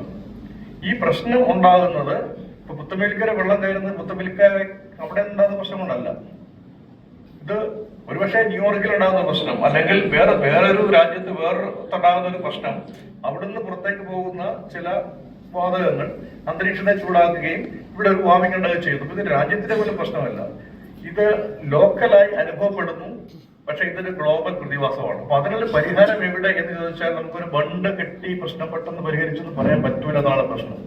അപ്പൊ പിന്നെ നമുക്ക് ഈ പൊതുവെ ഇത് നമുക്ക് ഉമ്മൻചാണ്ടിക്കോ അച്യുതാനന്ദനോ കരുണാകരനോ തീർക്കാനും പറ്റുന്ന പ്രശ്നമല്ല, വയനാട്ടിൽ ചെയ്യുന്ന പ്രശ്നമല്ല. ഇതിനപ്പുറത്തേക്ക് ഉണ്ടാകുന്ന ഒരു ബോധം, എങ്ങനെയാണ് ഈ മാറ്റവുമായി നമ്മൾ പൊരുത്തപ്പെട്ട് ജീവിക്കാൻ പറ്റുക, എങ്ങനെയൊക്കെയാണ് മുമ്പോട്ട് പോകേണ്ടത്, എന്തെല്ലാം നിലപാടുകൾ നമ്മൾ എടുക്കണം എന്നുള്ളതിനെ കുറിച്ചുള്ള ബോധമാണ് നമുക്ക് ആദ്യം ഉണ്ടാകുന്നത്. ഈ ബോധത്തിനൊപ്പം ജീവിക്കുക എന്നുള്ളൊരു പരിഹാരം, ഈ പരിഹാരത്തെ കുറിച്ചിട്ടാണ് ലോകം മുഴുവൻ ചർച്ച ചെയ്തിരിക്കുന്നത്. അതിന്റെ ഒരു ഇമ്മീഡിയസി, അതിന്റെ ഒരു അർജന്റാണ് നമ്മളെ തോന്നിപ്പിക്കുന്ന അനുഭവമാണ് പുത്തമേലിക്കര ഉണ്ടാകുന്നത്. ഇത് വെറുതെ ഇങ്ങനെ ചില ആൾക്കാരോ ചില ശാസ്ത്രജ്ഞന്മാരോ ചില ആഴ്ചകളോ വെറുതെ ഇങ്ങനെ പറയാൻ വേണ്ടി പറയുന്നതല്ലാതെ നമുക്ക് ഇവിടെ കാണാം ഈ മനുഷ്യര് ഇങ്ങനെ ആയിരുന്നില്ല ജീവിച്ചിരുന്നത്. 30 വർഷം കൂടെ വാഴയുണ്ടായിരുന്നു, വാഴയില്ല. തെങ്ങുണ്ടായിരുന്നപ്പോ തെങ്ങില്ല. ഇനി 30 വർഷം കഴിഞ്ഞാൽ എന്തുണ്ടാവും എന്നതിനെ ഉറപ്പില്ല. അപ്പൊ ഇതൊരു പ്രശ്നമാണ്. ഇതൊരു വളരെ ഗ്രാജുവലായി നടക്കുന്ന ഒരു സംഭവം ആയതുകൊണ്ട് ഇതൊരു ഒരു സുനാമി വന്നാൽ പെട്ടെന്ന് ഇഷ്യൂ ആയി, ചർച്ചയായി, വാർത്തയായി, ഡിസ്കഷനായി, പരിഹാരമായി. പെട്ടെന്നുണ്ടാകുന്ന സംഭവങ്ങളെയാണ് നമ്മൾ മാധ്യമങ്ങളാണെങ്കിലും ഭരണകർത്താക്കളാണെങ്കിലും ആരാണെങ്കിലും സമൂഹമാണ് ശ്രദ്ധിക്കുക. ഇത് ഗ്രാജുവലായി സ്വാഭാവികമായിട്ട് അറിയാതെ ഇങ്ങനെ വന്നുകൊണ്ടിരിക്കുമ്പോൾ ഇതൊരു വിഷയമാകുന്നില്ല. പക്ഷെ ഈ വിഷയം പെട്ടെന്നുണ്ടാകുന്ന മഹാസംഭവങ്ങളെക്കാൾ കൂടുതൽ തീക്ഷ്ണവും തീവ്രവുമാണെന്നുള്ള അതിന്റെ ഒരു നേരിട്ട അനുഭവമാണ് ഈ ജലം തിയേറ്റർ കമ്പനി തരുന്ന നാടകത്തിലൂടെ അല്ലെങ്കിൽ ഇവരെ പോലുള്ള ആളുകളുടെ അനുഭവങ്ങളിലൂടെ ജീവിതങ്ങളിലൂടെ നമ്മൾ അറിയുന്നത്. ഈ ഒരു പ്രശ്നത്തെ അഡ്രസ് ചെയ്യുക എന്നുള്ളത്, അതിനെപ്പറ്റിയുള്ള ബോധം ഉണ്ടാകുന്നുള്ളത്, അതിനെപ്പറ്റി കൺസെപ്റ്റ് ആകുന്നുള്ളത്, അതിന് പരിഹാരം ഉണ്ടാകുമെന്ന് പറയാൻ പറ്റില്ല. ഇതിന്റെ പരിഹാരം ഉണ്ടോ ഇല്ലയോ എന്നതിനെ കുറിച്ച് ആർക്കും സംശയമായിട്ട്. പക്ഷെ നമുക്ക് ഇങ്ങനെ പോയാൽ പോരാ എന്നുള്ളതിനെ പറ്റി ആലോചിക്കുമ്പോഴാണ് നമ്മൾ ഒരു നാടകക്കാരൻ എന്ന നിലയിൽ എന്താണ് ചെയ്യാൻ പറ്റുക. ഇപ്പൊ ഒരു പെട്ടെന്ന് ഞാൻ ഓർത്ത ഒരു കാര്യം, ഇപ്പൊ ഈ വരുന്ന 23-ാം തീയതി കൊച്ചിൻ യൂണിവേഴ്സിറ്റിയുടെ സെനറ്റിനകത്തേക്ക് ഒരു ചോദ്യം വന്നിട്ടുണ്ട്. ഞാൻ എന്റെ സെനറ്റ് മെമ്പറും കൂടിയാണ്. ആ ചോദ്യം ഇതാണ്: വൈപ്പിൻ മേഖലയിൽ ഉണ്ടാകുന്ന ഈ പെട്ടെന്നുണ്ടാകുന്ന ഈ വെള്ളപ്പൊക്കത്തിന്റെ, ഈ ഇടയ്ക്കിടയ്ക്ക് ഉണ്ടാകുന്ന ഈ വെള്ളപ്പൊക്കത്തിന്റെ കാരണം എന്താണെന്ന് ഇതുവരെ ശാസ്ത്രീയമായി പഠിക്കപ്പെട്ടിട്ടില്ല. ഈ പ്രദേശത്ത് നിൽക്കുന്ന ഒരു യൂണിവേഴ്സിറ്റി എന്ന നിലയിൽ ഇതിനെപ്പറ്റി അന്വേഷിക്കുകയും പഠിക്കുകയും ചെയ്യാനുള്ള ഉത്തരവാദിത്വം കൊച്ചി യൂണിവേഴ്സിറ്റിക്കുണ്ട്. അത് ചെയ്യാൻ യൂണിവേഴ്സിറ്റി തയ്യാറാകണം എന്ന് യൂണിവേഴ്സിറ്റിയിൽ അഭ്യർത്ഥിക്കുന്ന ഒരു പ്രമേയം 23-ാം തീയതി കൂടാൻ പോകുന്ന അതിലേക്കുള്ള അജണ്ടയിൽ പെടുത്തിയിട്ടുണ്ടെന്നുള്ള നോട്ടീസ് ഇന്നലെ കിട്ടി. അപ്പോൾ നടക്കൂലെന്നൊക്കെ കാര്യം വേറെയാണ്. പക്ഷെ അത്തരത്തിലുള്ള കൂടുതൽ വിപുലവും ഗഹനവുമായ അന്വേഷണങ്ങളും ആലോചനകളും ആകുലതകളുമാണ് ഇതിന് പരിഹാരമില്ലെങ്കിലും ഇതിനോടൊപ്പം ജീവിക്കാൻ നമ്മളെ ശേഷിക്കുക എന്നുള്ളതാണ്. ഇതേ പ്രശ്നം ലോകത്തുള്ള പല നാടക സംഘങ്ങളും കലാകാരന്മാരും എന്ത് ചെയ്യുന്നുണ്ട്, അവരുടെ ജീവിതത്തിന്റെ ഭാഗമായി ഉപയോഗിക്കുന്നുണ്ട്. പെട്ടെന്ന് ഇപ്പം ജലം ചുവട്ടോർമ്മ നമ്മൾ കണ്ടതാണ്. മരിക്കാൻ പോകുന്ന ആളുടെ മുമ്പ്, മരണത്തിന് മുമ്പ് ചുവട്ടിലേക്ക് പറയുന്ന അവസാന വാക്കുകൾ, അതാണ് ചുവട്ടോർമ്മ എന്ന് പറയുന്നത്. ഇവിടുത്തെ ഈ പറയുന്ന തരത്തിലുള്ള ഈ കമ്മ്യൂണിറ്റി തിയേറ്റേഴ്സ് പല പ്രശ്നങ്ങൾക്ക് വേണ്ടി ഉണ്ടാകും. ഒരു ദേശത്തിന്റെ നാടകമാണ്. ഞാൻ പലതരത്തിലുള്ള കമ്മ്യൂണിറ്റി തിയേറ്റേഴ്സ് കണ്ടിട്ടുണ്ട്. ഇപ്പൊ ജയിൽ ശിക്ഷ അനുഭവിച്ച് പുറത്തു വന്ന കറുത്ത സ്ത്രീകളുടെ മാത്രം സംഘം ഉണ്ടാക്കുന്ന ആ കമ്മ്യൂണിറ്റിയുടെ നാടകങ്ങൾ ഉണ്ടായിട്ടുണ്ട്. ഈ നഗരത്തിന്റെ അധോലോകത്ത് ജീവിക്കുന്ന, ഒരുപക്ഷെ ഈ ഡ്രഗ്സും അതും ഇതൊക്കെ ആയിട്ട് ജീവിക്കുന്ന മനുഷ്യരുടെ അവരുടെ കൂട്ടായ്മ ഉണ്ടാക്കുന്ന നാടകങ്ങൾ കണ്ടിട്ടുണ്ട്. അവരുടെ ഒരു റീഹാബിലിറ്റേഷന്റെ ഭാഗമായിട്ടുള്ള നാടകങ്ങൾ, വ്യത്യസ്തമായ കമ്മ്യൂണിറ്റികൾ അവരുടെ നാടകങ്ങൾ ചെയ്യാറുണ്ട്. ഈ പരിസ്ഥിതി വിഷയം എടുത്തുകൊണ്ട് ക്ലൈമറ്റ് ചലഞ്ചസ് എന്തൊക്കെയാണെന്ന് അന്വേഷിക്കുന്ന നാടകങ്ങളും ഉണ്ട്. പക്ഷെ അതിൻ്റെയൊക്കെ ഒരു സ്വഭാവം ഇതാണ്. ഒന്ന്, ചെയ്ത് ചെയ്തിരുന്ന വളരെ കൃത്യമായ ഉദാഹരണമാണെന്ന് എനിക്ക് തോന്നാറുണ്ട്. ഇപ്പൊ ഞാൻ കണ്ടിട്ടുള്ള വെതർ പ്രോജക്ട് എന്നൊരു പ്ലേ, ഞാൻ അധികം സംസാരിച്ച് നീടുന്നില്ല. വെതർ പ്രോജക്ട് എന്നൊരു പ്ലേ കണ്ട ഓർമ്മ കൂടി പങ്കുവെക്കുന്നു. ന്യൂയോർക്കിലാണ് നടക്കുന്നത്. അവിടെ ആ നാടക സംഘത്തിന്റെ പേര് NACL എന്നാണ്. NACL ഞങ്ങൾ കൃഷിക്കാരെ സോഡിയം ക്ലോറൈഡ് എന്ന് പറയുന്നതാണ്. പക്ഷെ അത് നോർത്ത് അമേരിക്കൻ കൾച്ചറൽ ലബോറട്ടറി എന്നാണ് അവരുടെ ഫുൾ നെയിം. അവർ ഈ അമേരിക്കക്കാർക്ക് അങ്ങനെ ചില കുസൃതിയൊക്കെ ഉണ്ട്. NACL എന്ന് പേരിട്ടിട്ട് നോർത്ത് അമേരിക്കൻ LAPD എന്ന് പറഞ്ഞാൽ ലോസ് ആഞ്ചലസ് പോലീസ് ഡിപ്പാർട്ട്മെന്റ് ആണ്. ലോസ് ആഞ്ചലസിലെ ഭയങ്കര ഭീകരന്മാരായ പോലീസുകാരുടെ ഡിപ്പാർട്ട്മെന്റ് LAPD ഒരു നാടകസംഘമുണ്ട്, ലോസ് ആഞ്ചലസ് പെർഫോമൻസ് ഡിപ്പാർട്ട്മെന്റ്. അവർ ഈ ഒരു കമ്മ്യൂണിറ്റി തിയേറ്റർ ആണത്. ഞാൻ ഈ നേരത്തെ പറഞ്ഞ അധോലോക നാടകങ്ങളൊക്കെ അവർ അത്തരം മനുഷ്യർ കൂടി ചെയ്യുന്ന നാടകങ്ങളാണ്. അപ്പോൾ ഈ പോലീസുമായിട്ട് CID ഉണ്ടാക്കുന്ന സംഘങ്ങളുമാണ്. ഇപ്പൊ LAPD എന്നുള്ള പേരിലാണ് അവർ നാടകങ്ങൾ ചെയ്യുന്നത്. അപ്പൊ ഈ NACL നാടകം അതൊരു 2003 മുതൽ ഇപ്പോഴും തുടർന്നു പോകുന്ന പ്രോജക്റ്റാണ്. അവരൊരു അവതരണം കഴിഞ്ഞ് അവസാനിപ്പിക്കില്ല. ദി വെതർ പ്രോജക്ട് എന്ന് പേരിട്ടിട്ട് അതിന്റെ അവതരണങ്ങൾ തുടർച്ചയായിട്ട് ഉണ്ടായിക്കൊണ്ടിരിക്കുന്നു. അത് ചെയ്യുന്നത് സയന്റിസ്റ്റുകൾ, അവരെ സഹായിക്കുന്ന ചില മനുഷ്യര്, വിദ്യാർത്ഥികള്, കുട്ടികളെ കണ്ടമാനം. ഞാനൊരു പ്രൊഡക്ഷൻ കണ്ടിട്ടുണ്ട്. കുട്ടികളെ ഗംഭീരമായിട്ട് പങ്കെടുപ്പിക്കുന്നുണ്ട്. അവർ ചെയ്യുന്ന ഒരു ഉള്ളിലേക്ക് പോയിട്ട് ഒരു നാട്ടുപ്രദേശത്ത് ചെന്നിട്ട് അവിടെയുള്ള മനുഷ്യനുമായിട്ട് ഒരു 3-4 മാസം ഇടപെട്ട് ഒരു നാടക സംഘത്തിലെ ആളുകൾ, ആക്ടേഴ്സും ഡയറക്ടറും ടെക്നീഷ്യൻസും ആർട്ടിസ്റ്റുകാരൊക്കെ ഉണ്ട്. ചെന്നിട്ട് അവരുമായിട്ട് ഈ പരിസ്ഥിതി പ്രശ്നങ്ങളെ കുറിച്ച്, ഇവരുടെ അനുഭവങ്ങളെ കുറിച്ച്, ഇപ്പൊ ചേച്ചി പറയുന്ന പോലെ പണ്ട് ഇന്ന മാസത്തിൽ മഞ്ഞുണ്ടായിരുന്നു, ഇപ്പൊ മഞ്ഞില്ല, അല്ലെ മഞ്ഞ് മാറുന്നു, പണ്ട് ഇന്ന ഫലം കൂടുതലുണ്ടായിരുന്നു, ഇപ്പൊ അതുണ്ടാകുന്നില്ല എന്നുള്ള ഈ സ്റ്റോറീസ്, ലോക്കൽ സ്റ്റോറീസ് കളക്ട് ചെയ്യും. ലോക്കൽ സ്റ്റോറീസിന്റെ നറേഷൻ, അവരുടെ ഓർമ്മകൾ, അവരുടെ അനുഭവങ്ങൾ, അത് ശ്രീധരൻ പ്ലേയിലുണ്ട്. ഇവിടെ സംഭവിച്ച കാര്യങ്ങൾ അത് കഥാപാത്രങ്ങൾ തന്നെ പറയുന്നത്. അപ്പൊ ഇത്തരം ലോക്കൽ സ്റ്റോറീസ് കളക്ട് ചെയ്യുകയും ഒരു പെർഫോമൻസ് ഡിവൈസ് ചെയ്യും. അത് പക്ഷെ അവരൊരു വലിയ സ്പെക്ടക്കിൾ പോലെയാണ് ചെയ്യുന്നത്. അതായത് ഞാൻ കണ്ടതിനകത്ത് പൊയ്ക്കാല് വരുന്ന ആൾക്കാർ, ഭയങ്കര പട്ടം പറപ്പിക്കലുകൾ, അവിടെ ഉണ്ടാകുന്ന ഒരു നദിയുടെ ഓപ്പണേറിലായിരിക്കും മിക്കവാറും പിള്ളേരിൽ നടക്കുക. ഒരു നദി കഥാപാത്രമാണ്. ഈ നദിയിലേക്ക് ആളുകൾ ഇറങ്ങി പോകുക, അവിടെ നിന്ന് കയറി വരിക, ഡാൻസ്, പാട്ട്, 2 ബാൻഡ് സെറ്റ് ഉണ്ട്. സുനാമി ഒരു ക്യാരക്ടറാണ്. സുനാമി എന്ന ഈ കുട്ടികളെ എടുത്തുകൊണ്ട് പോയിട്ട് അവന്റെ ക്ലൈമറ്റ് ഗുരുവിനെ കടത്തിക്കൊണ്ടില്ല, എന്താണ് ഈ പ്രശ്നം പരിഹരിക്കുക, അങ്ങനെയൊക്കെ പോകുന്ന കഥകളൊക്കെയാണ്. അപ്പൊ ഈ ഇതിന്റെ ഒപ്പം സെമിനാറുകളും ചർച്ചകളും നടക്കും. അപ്പൊ ഈ സെമിനാറുകളും ചർച്ചകളും ഇത്തരം ആക്ടിവിറ്റീസ് അതൊരു ആക്ടിവിറ്റി കൂടിയാണ്. ആക്ടിവിറ്റി ഒരു ആക്ഷൻ കൂടിയാണ്. അതൊരു നാടകങ്ങളി മാത്രമല്ല, അതൊരു തരത്തിലുള്ള വളരെ സൈലന്റ് ആയിട്ടുള്ള ഒരു തരം ആക്ടിവിറ്റിയാണ്. ഇത് കഴിഞ്ഞിട്ട് ഇവിടുന്ന് അവിടുത്തെ ആളുകൾ പാർട്ടിസിപ്പേറ്റ് ചെയ്യും, അവിടുത്തെ കുട്ടികൾ പാർട്ടിസിപ്പേറ്റ് ചെയ്യും, അവരോടൊപ്പം ഈ പ്രൊഫഷണൽ ആയിട്ടുള്ള ചെയ്യുന്ന ആക്ടേഴ്സ് പാർട്ടിസിപ്പേറ്റ് ചെയ്യും. ഇത് കഴിഞ്ഞാൽ അടുത്ത സ്ഥലത്തായി പോകും, വീണ്ടും ഒരു ചിലപ്പോൾ ഒരു വർഷം വീണ്ടും ഇവിടത്തിന് തിരിച്ചു വരും. ഇങ്ങനെ വരികയും ഇടയ്ക്ക് മുറി എല്ലാ സ്ഥലത്തുള്ള ആൾക്കാർ കൂട്ടം കൂടി ഒന്നിച്ചു വരികയും 4 ലക്ഷം പേര് ന്യൂയോർക്ക് നഗരത്തിലൂടെ ഇതിന്റെ പേരിൽ ഒരു പ്രകടനം നടത്തിയത് ഇങ്ങനെ ഒരു അന്ന് അതിന്റെ ഡയറക്ടർ ഒരു ടാനിസ് എന്ന് പറയുന്ന ഒരു സ്ത്രീയാണ് അവർ പറഞ്ഞ ഓർമ്മയുണ്ട്. അപ്പൊ അത്തരത്തിലുള്ള ഈ കൺസേൺസ് ലോക ക്ലൈമറ്റിൽ കാലാവസ്ഥയിൽ സംഭവിക്കുന്നു, അതിനോട് കല എങ്ങനെയാണ് ഇടപെടാൻ കഴിയുക, അറ്റ്ലീസ്റ്റ് നമുക്കെങ്കിലും ഇതിനെക്കുറിച്ച് ബോധം ഉണ്ടാകുക, ആളുകൾക്ക് ബോധം ഉണ്ടാകുക. ആ ബോധങ്ങളിലൂടെ എന്തെങ്കിലും ചെറിയ ചർച്ചകൾ സമൂഹത്തിന്റെ ഒരു പബ്ലിക് ലാർജർ ഡിസ്കഷനിലേക്ക് ഈ സാധനം കൊണ്ടുവരിക. അപ്പൊ അങ്ങനെ ഒരു ബോധം ഉത്പാദിപ്പിക്കുക എന്നുള്ളതിനെ കുറിച്ചിട്ടാണ് കലയുടെ മാധ്യമത്തിലൂടെ, അതായത് ഇൻസ്റ്റലേഷൻസ് ഉണ്ടാവാറുണ്ട്, ചിത്രകല ഉണ്ടാവാറുണ്ട്, എല്ലാം കൂടി ചേർന്ന് സംഗീതവും നൃത്തവും നാടെല്ലാം കൂടി ചേർന്നിട്ടാണ് ഞാൻ കണ്ട ആ പ്രോജക്റ്റിൽ ഉണ്ടാവുന്നത്. അപ്പൊ അത്തരത്തിലുള്ള ആക്ടിവിറ്റീസ് നടക്കുന്നത് നമ്മുടെ നാട്ടിൽ അത് നടന്നിട്ടില്ല. അതൊരുപക്ഷെ ഞാൻ ആദ്യം കാണുന്നത് ഇവിടെ ശ്രീജിത്ത് ജലം നാടക സംഘമായിട്ട് ചെയ്യുമ്പോഴാണ്. അപ്പൊ ഇത് വർഷത്തിൽ വളരെ വേറെ തരത്തിൽ വളരെ പലപ്പോഴും ഇതിന്റെ ഡോക്യുമെന്ററി സ്വഭാവമുണ്ട്. ഇത് ഡോക്യുമെന്ററിയുടെ കൂടെയാണ്. ഡോക്യുമെന്ററി റിയാലിറ്റി, റിയൽ എക്സ്പീരിയൻസ്, ഡ്രമാറ്റൈസേഷൻ, ഇതിന്റെ എല്ലാം കൂടെയുള്ള ഒരു പ്രത്യേകിച്ചുള്ള ചേർച്ചയിലാണ് ഈ ലോകത്തെങ്ങാടുമുള്ള ഇത്തരം നാടകങ്ങൾ പോകുന്നതെന്ന് മാത്രം പറയുന്നത്. ഇപ്പൊ ഇതൊരു ബണ്ട് കെട്ടിയാൽ തീരാവുന്ന പ്രശ്നമാണ് എന്ന് എനിക്ക് തോന്നുന്നില്ല. എന്നാൽ അത് അവർക്ക് ആശ്വാസമാകുന്നുണ്ടെങ്കിൽ, അവർക്കതിൽ സന്തോഷിക്കുന്നുണ്ടെങ്കിൽ, അവരതിൽ തൃപ്തിപ്പെടുത്തുന്നുണ്ടെങ്കിൽ അത്രയും നല്ലത്. പക്ഷേ ഈ പ്രശ്നം ഇവിടെ അവസാനിക്കാൻ പോകുന്നില്ല എന്ന കാര്യം നാടകവും നമ്മൾ തിരിച്ചറിയുന്നത് മാത്രമാണ് എനിക്കിപ്പോൾ പറയാനുള്ളത്. മലയാളത്തിലെ ഏറ്റവും പ്രഗത്ഭനായിട്ടുള്ള പ്ലേ റൈറ്റ്, ഡയറക്ടർ എന്നീ നിലകളിൽ മലയാള നാടകവേദിക്ക് വലിയ സംഭാവനകൾ നൽകിയിട്ടുള്ള വ്യക്തിത്വമാണ് TM എബ്രഹാം. സാറിനെ വളരെ സ്നേഹപൂർവ്വം ഞാൻ ഈ ചർച്ചയിലേക്ക് ക്ഷണിക്കുകയാണ്. ഒരു വിഷയം കൈകാര്യം ചെയ്യുന്ന പാനലിൽ വരുന്നു. ബോധന നാടകം എന്ന് വേണമെങ്കിൽ ഇതിനെ വിളിക്കാം. ഇൻസ്ട്രക്റ്റീവ്, എഡ്യൂക്കേറ്റീവ് തിയേറ്റർ എന്നൊക്കെ പറയുന്ന വിഭാഗത്തിൽ വരുന്നതാണിത്. നാടകം പല പല ബ്രാഞ്ചുകളായി മാറിക്കൊണ്ടിരിക്കുകയാണ്. അതിലൊന്നാണ് ഈ ക്ലൈമറ്റ് ക്രൈസിസിനെ ബേസ് ചെയ്തിട്ടുള്ള ഈ രചനകൾ നാടകമായിട്ട് വരുന്നത്. അത് ഞാൻ നെറ്റൊക്കെ ഒന്ന് സെർച്ച് ചെയ്ത് നോക്കി. കാരണം ഇതിനെപ്പറ്റി പെട്ടെന്ന് വായിക്കാൻ കിട്ടുന്ന പുസ്തകങ്ങളൊന്നുമില്ല.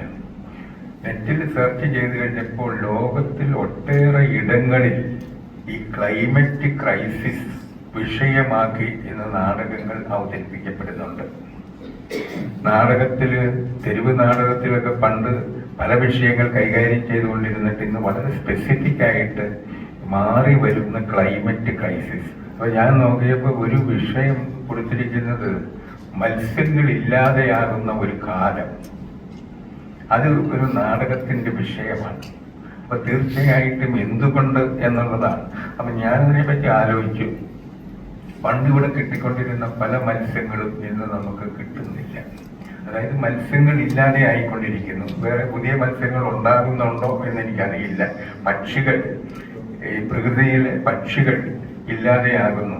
നേരത്തെ ഉണ്ടായിരുന്ന പല പക്ഷികളും ഇല്ലാതെ ആയിക്കൊണ്ടിരിക്കും, പക്ഷിവർഗങ്ങൾ.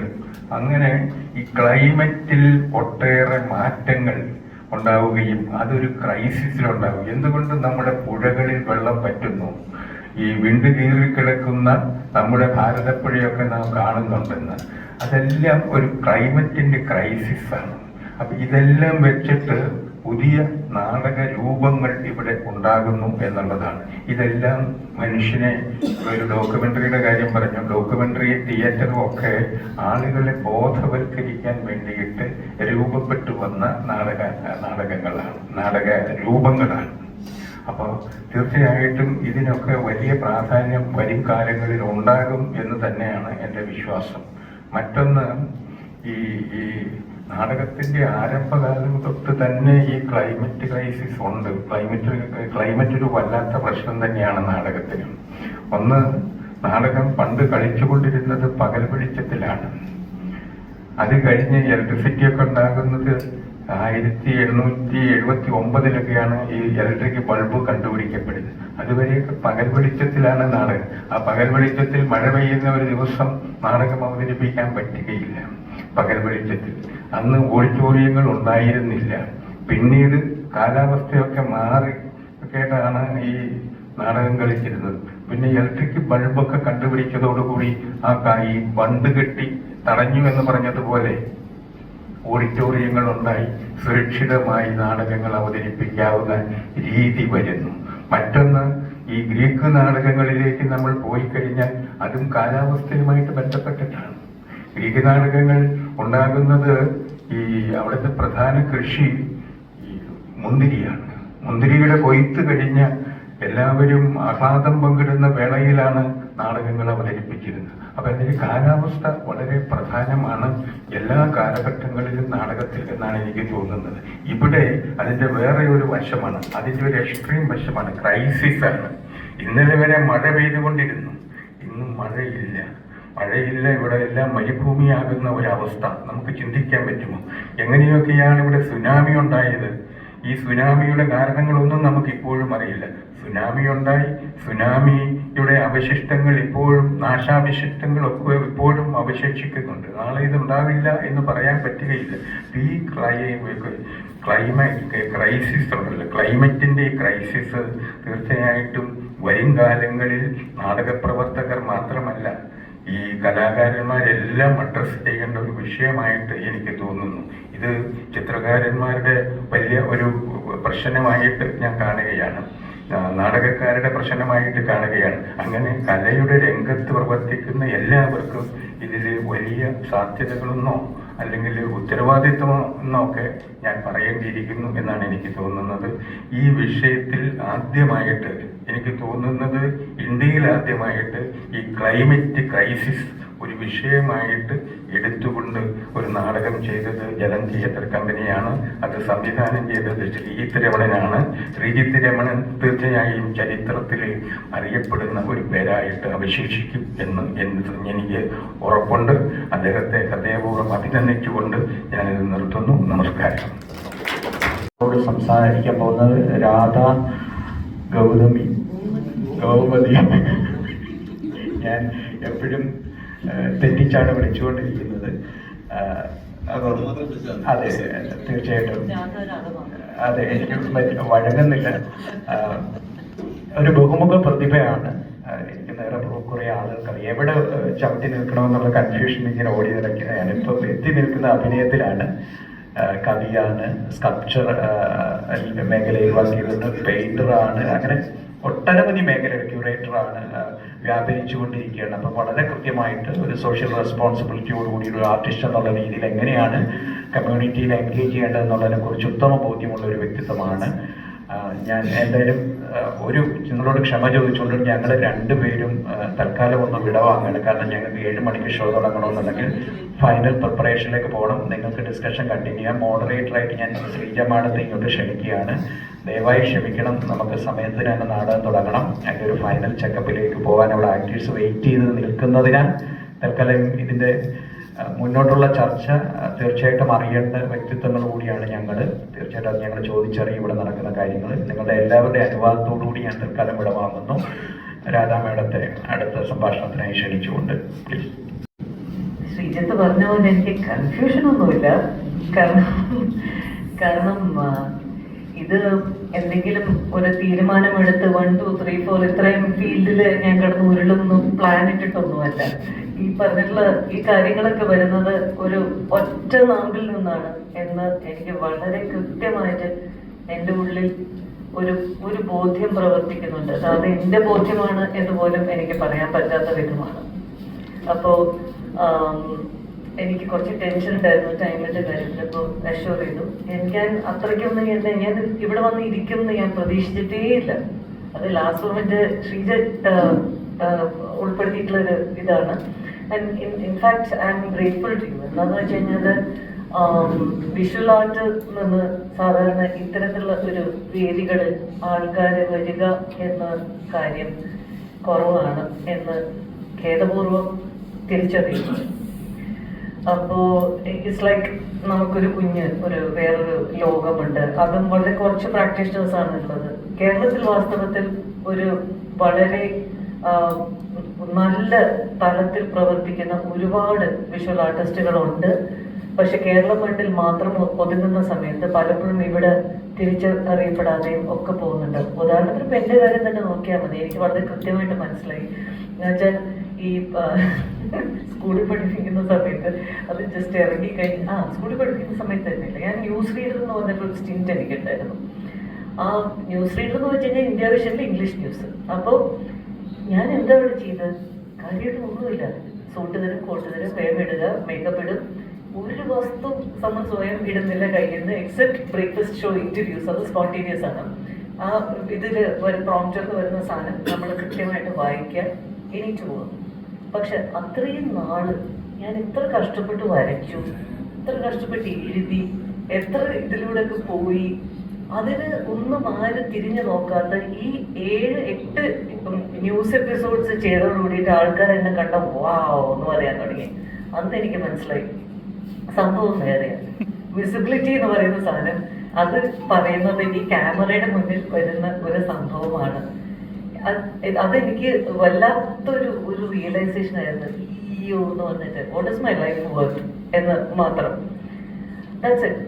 അപ്പോൾ പിന്നെ ഫിലിമിലേക്ക് വരുന്നതൊക്കെ പിന്നെ ഉള്ള കാര്യം. പക്ഷെ let me come back to this. ശ്രീജയും ഞാനുമായിട്ടുള്ള ഒരു ബന്ധം എന്ന് വെച്ച് കഴിഞ്ഞാൽ, ഞാൻ MA പാസ്സായി വരുന്ന സമയത്ത് ഞാൻ പ്രഗ്നന്റ് ആണ് വാസ്തവത്തിൽ. അതറിയാതെയാണ് സ്കൂളിൽ എനിക്ക് ജോലി എന്നത്.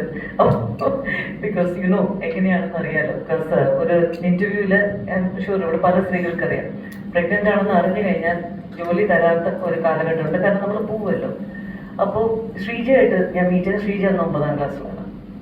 ഞാൻ വരുന്നത് ഫൈൻ ആർട്സ് കോളേജിൽ നിന്ന്. ഫൈൻ ആർട്സ് കോളേജും ഫൈൻ ആർട്സും മാത്രമായിട്ടുള്ള ഒരിക്കലും എനിക്ക് അങ്ങനെ ഒരു കാര്യമായിട്ട് കാണാൻ പറ്റാത്തൊരു വ്യക്തിയാണ്. ഞാൻ വളർന്നത് കടലിൻ്റെ വക്കിലായിരുന്നു എപ്പോഴും. എൻ്റെ അച്ഛൻ്റെ ജോലി എങ്ങനെയായിരുന്നു, കുഞ്ഞുനാളിൽ ടൈഡിൻ്റെ ടേബിൾ വീട്ടിലുള്ളത് നോക്കിയിട്ടായിരുന്നു ഞങ്ങൾ വെള്ളത്തിൽ കുളിക്കാൻ പോയത്.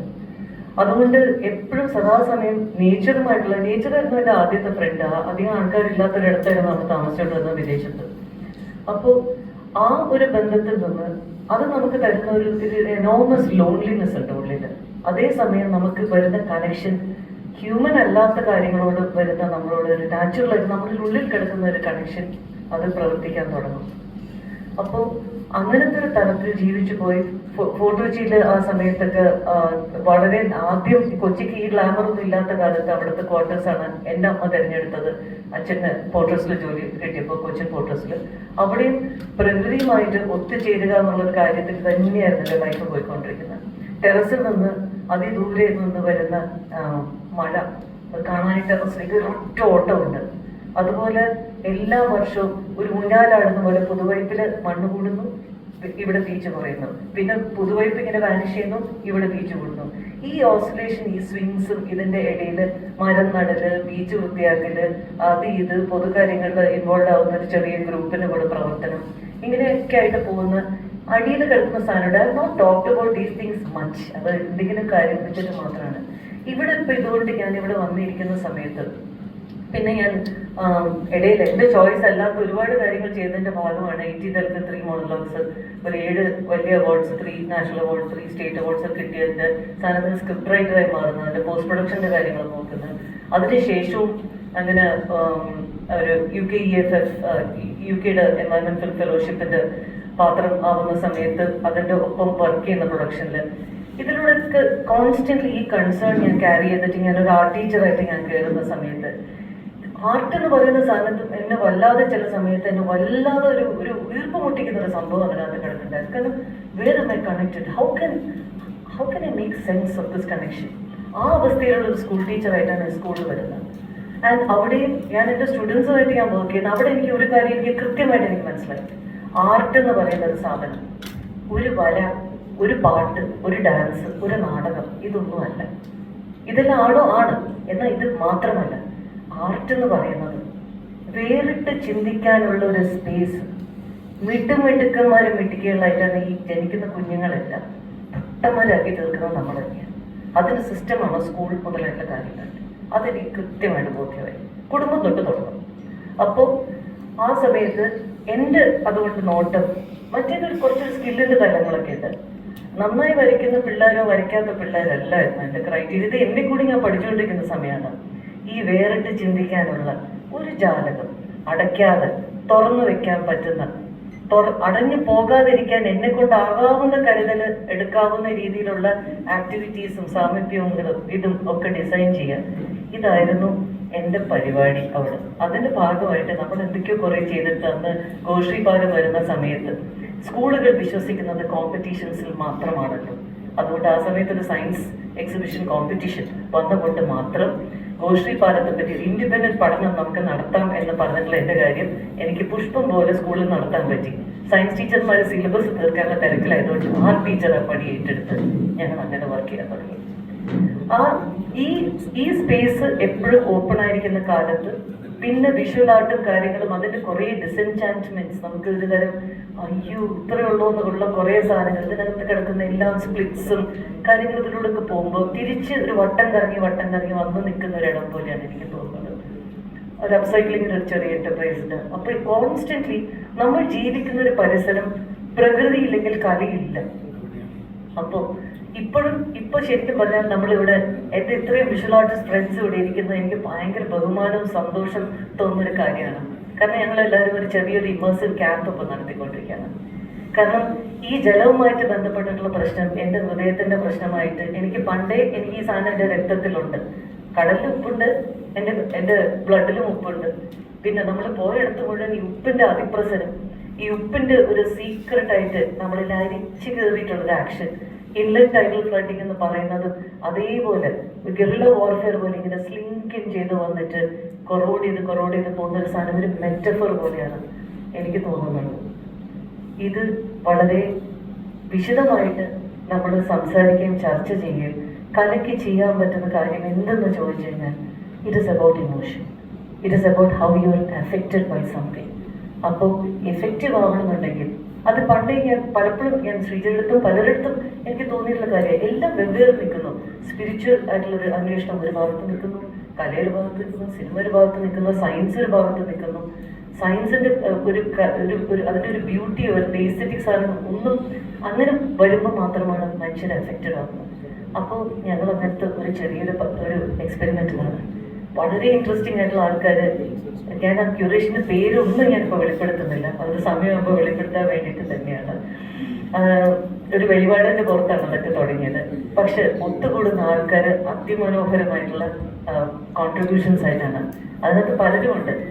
എൻ്റെ വളരെ പ്രിയപ്പെട്ട, ഞാൻ ഏറ്റവും റെസ്പെക്ട് ചെയ്യുന്ന വ്യക്തികളിൽ ഒരാളായിട്ടുള്ള ജയദേവിക്ക് ഇവിടെ ഇരിക്കുന്നുണ്ട്. മുമ്പ് ജനാല ടോക്സിൻ ഇതേ സ്ഥലത്ത് ഞാൻ വന്നിട്ട് അതേ കസീനിൽ ഞാൻ വന്നിട്ട് കേട്ടിട്ടുണ്ട്. ഞാൻ പറയട്ടെ, ദേവിക ഒരു മനോഹരമായിട്ടുള്ളത്. ഇത് ഞാൻ ഇവിടെ ഇരിക്കുന്ന നമ്മുടെ നാടക സുഹൃത്തുക്കളോട് കൂടി ഞാൻ പറയാണ്. ഒരു ചെറുപ്പക്കാരൻ അജിത് ലാലിന്റെ ഒരു ഗ്രൂപ്പിനടുത്ത് ഞാനത് പറഞ്ഞ് റിക്വസ്റ്റ് ചെയ്തിട്ടുണ്ട്. കടൽക്കുട്ടി എന്ന് പറഞ്ഞിട്ട് അതിമനോഹരമായിട്ടുള്ള ഒരു ക്ലൈമറ്റ് അലഗോറി ഫോർ ചിൽഡ്രൻ എഴുതിയിട്ടുണ്ട്. ഇതിനു മുമ്പ് കുഞ്ഞിത്തി എന്ന് പറഞ്ഞിട്ട് ഇവിടെ കത്തി നിന്നിട്ടുള്ള ഒരു സോഷ്യൽ ഇഷ്യൂ പലരും അത് അംഗീകരിക്കാനോ അതിന് കൂട്ടു നിൽക്കാനോ കൂട്ടാക്കാത്ത നമ്മുടെ ഈഡൻ മോഹനന്റെ അവരുടെ പ്രശ്നങ്ങൾ, അജിത്തിന്റെ അനുപമയുടെ കാര്യം വെച്ചിട്ട് ഒരു ബ്യൂട്ടിഫുൾ വേറെ അലഗോറി അബൌട്ട് പവർ എഴുതിയതിൽ കുഞ്ഞിത്തിയില് I was honoured to illustrate that story. അത് കഴിഞ്ഞിട്ട് ഇപ്പോൾ വന്നിരിക്കുന്ന കടൽക്കുട്ടിയും നമ്മുടെ ചർച്ചയുടെ ഒരു ഭാഗമാണ്.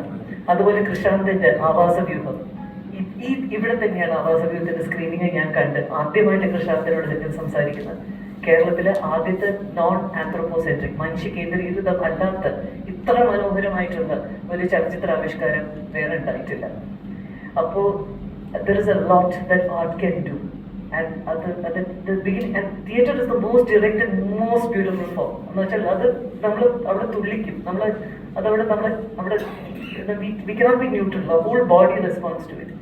ഈ ബോഡി റെസ്പോണ്ട് ചെയ്യുക എന്നൊരു കാര്യം തന്നെയാണ് ഇതിനകത്ത് വർക്ക് ചെയ്യുന്നത്.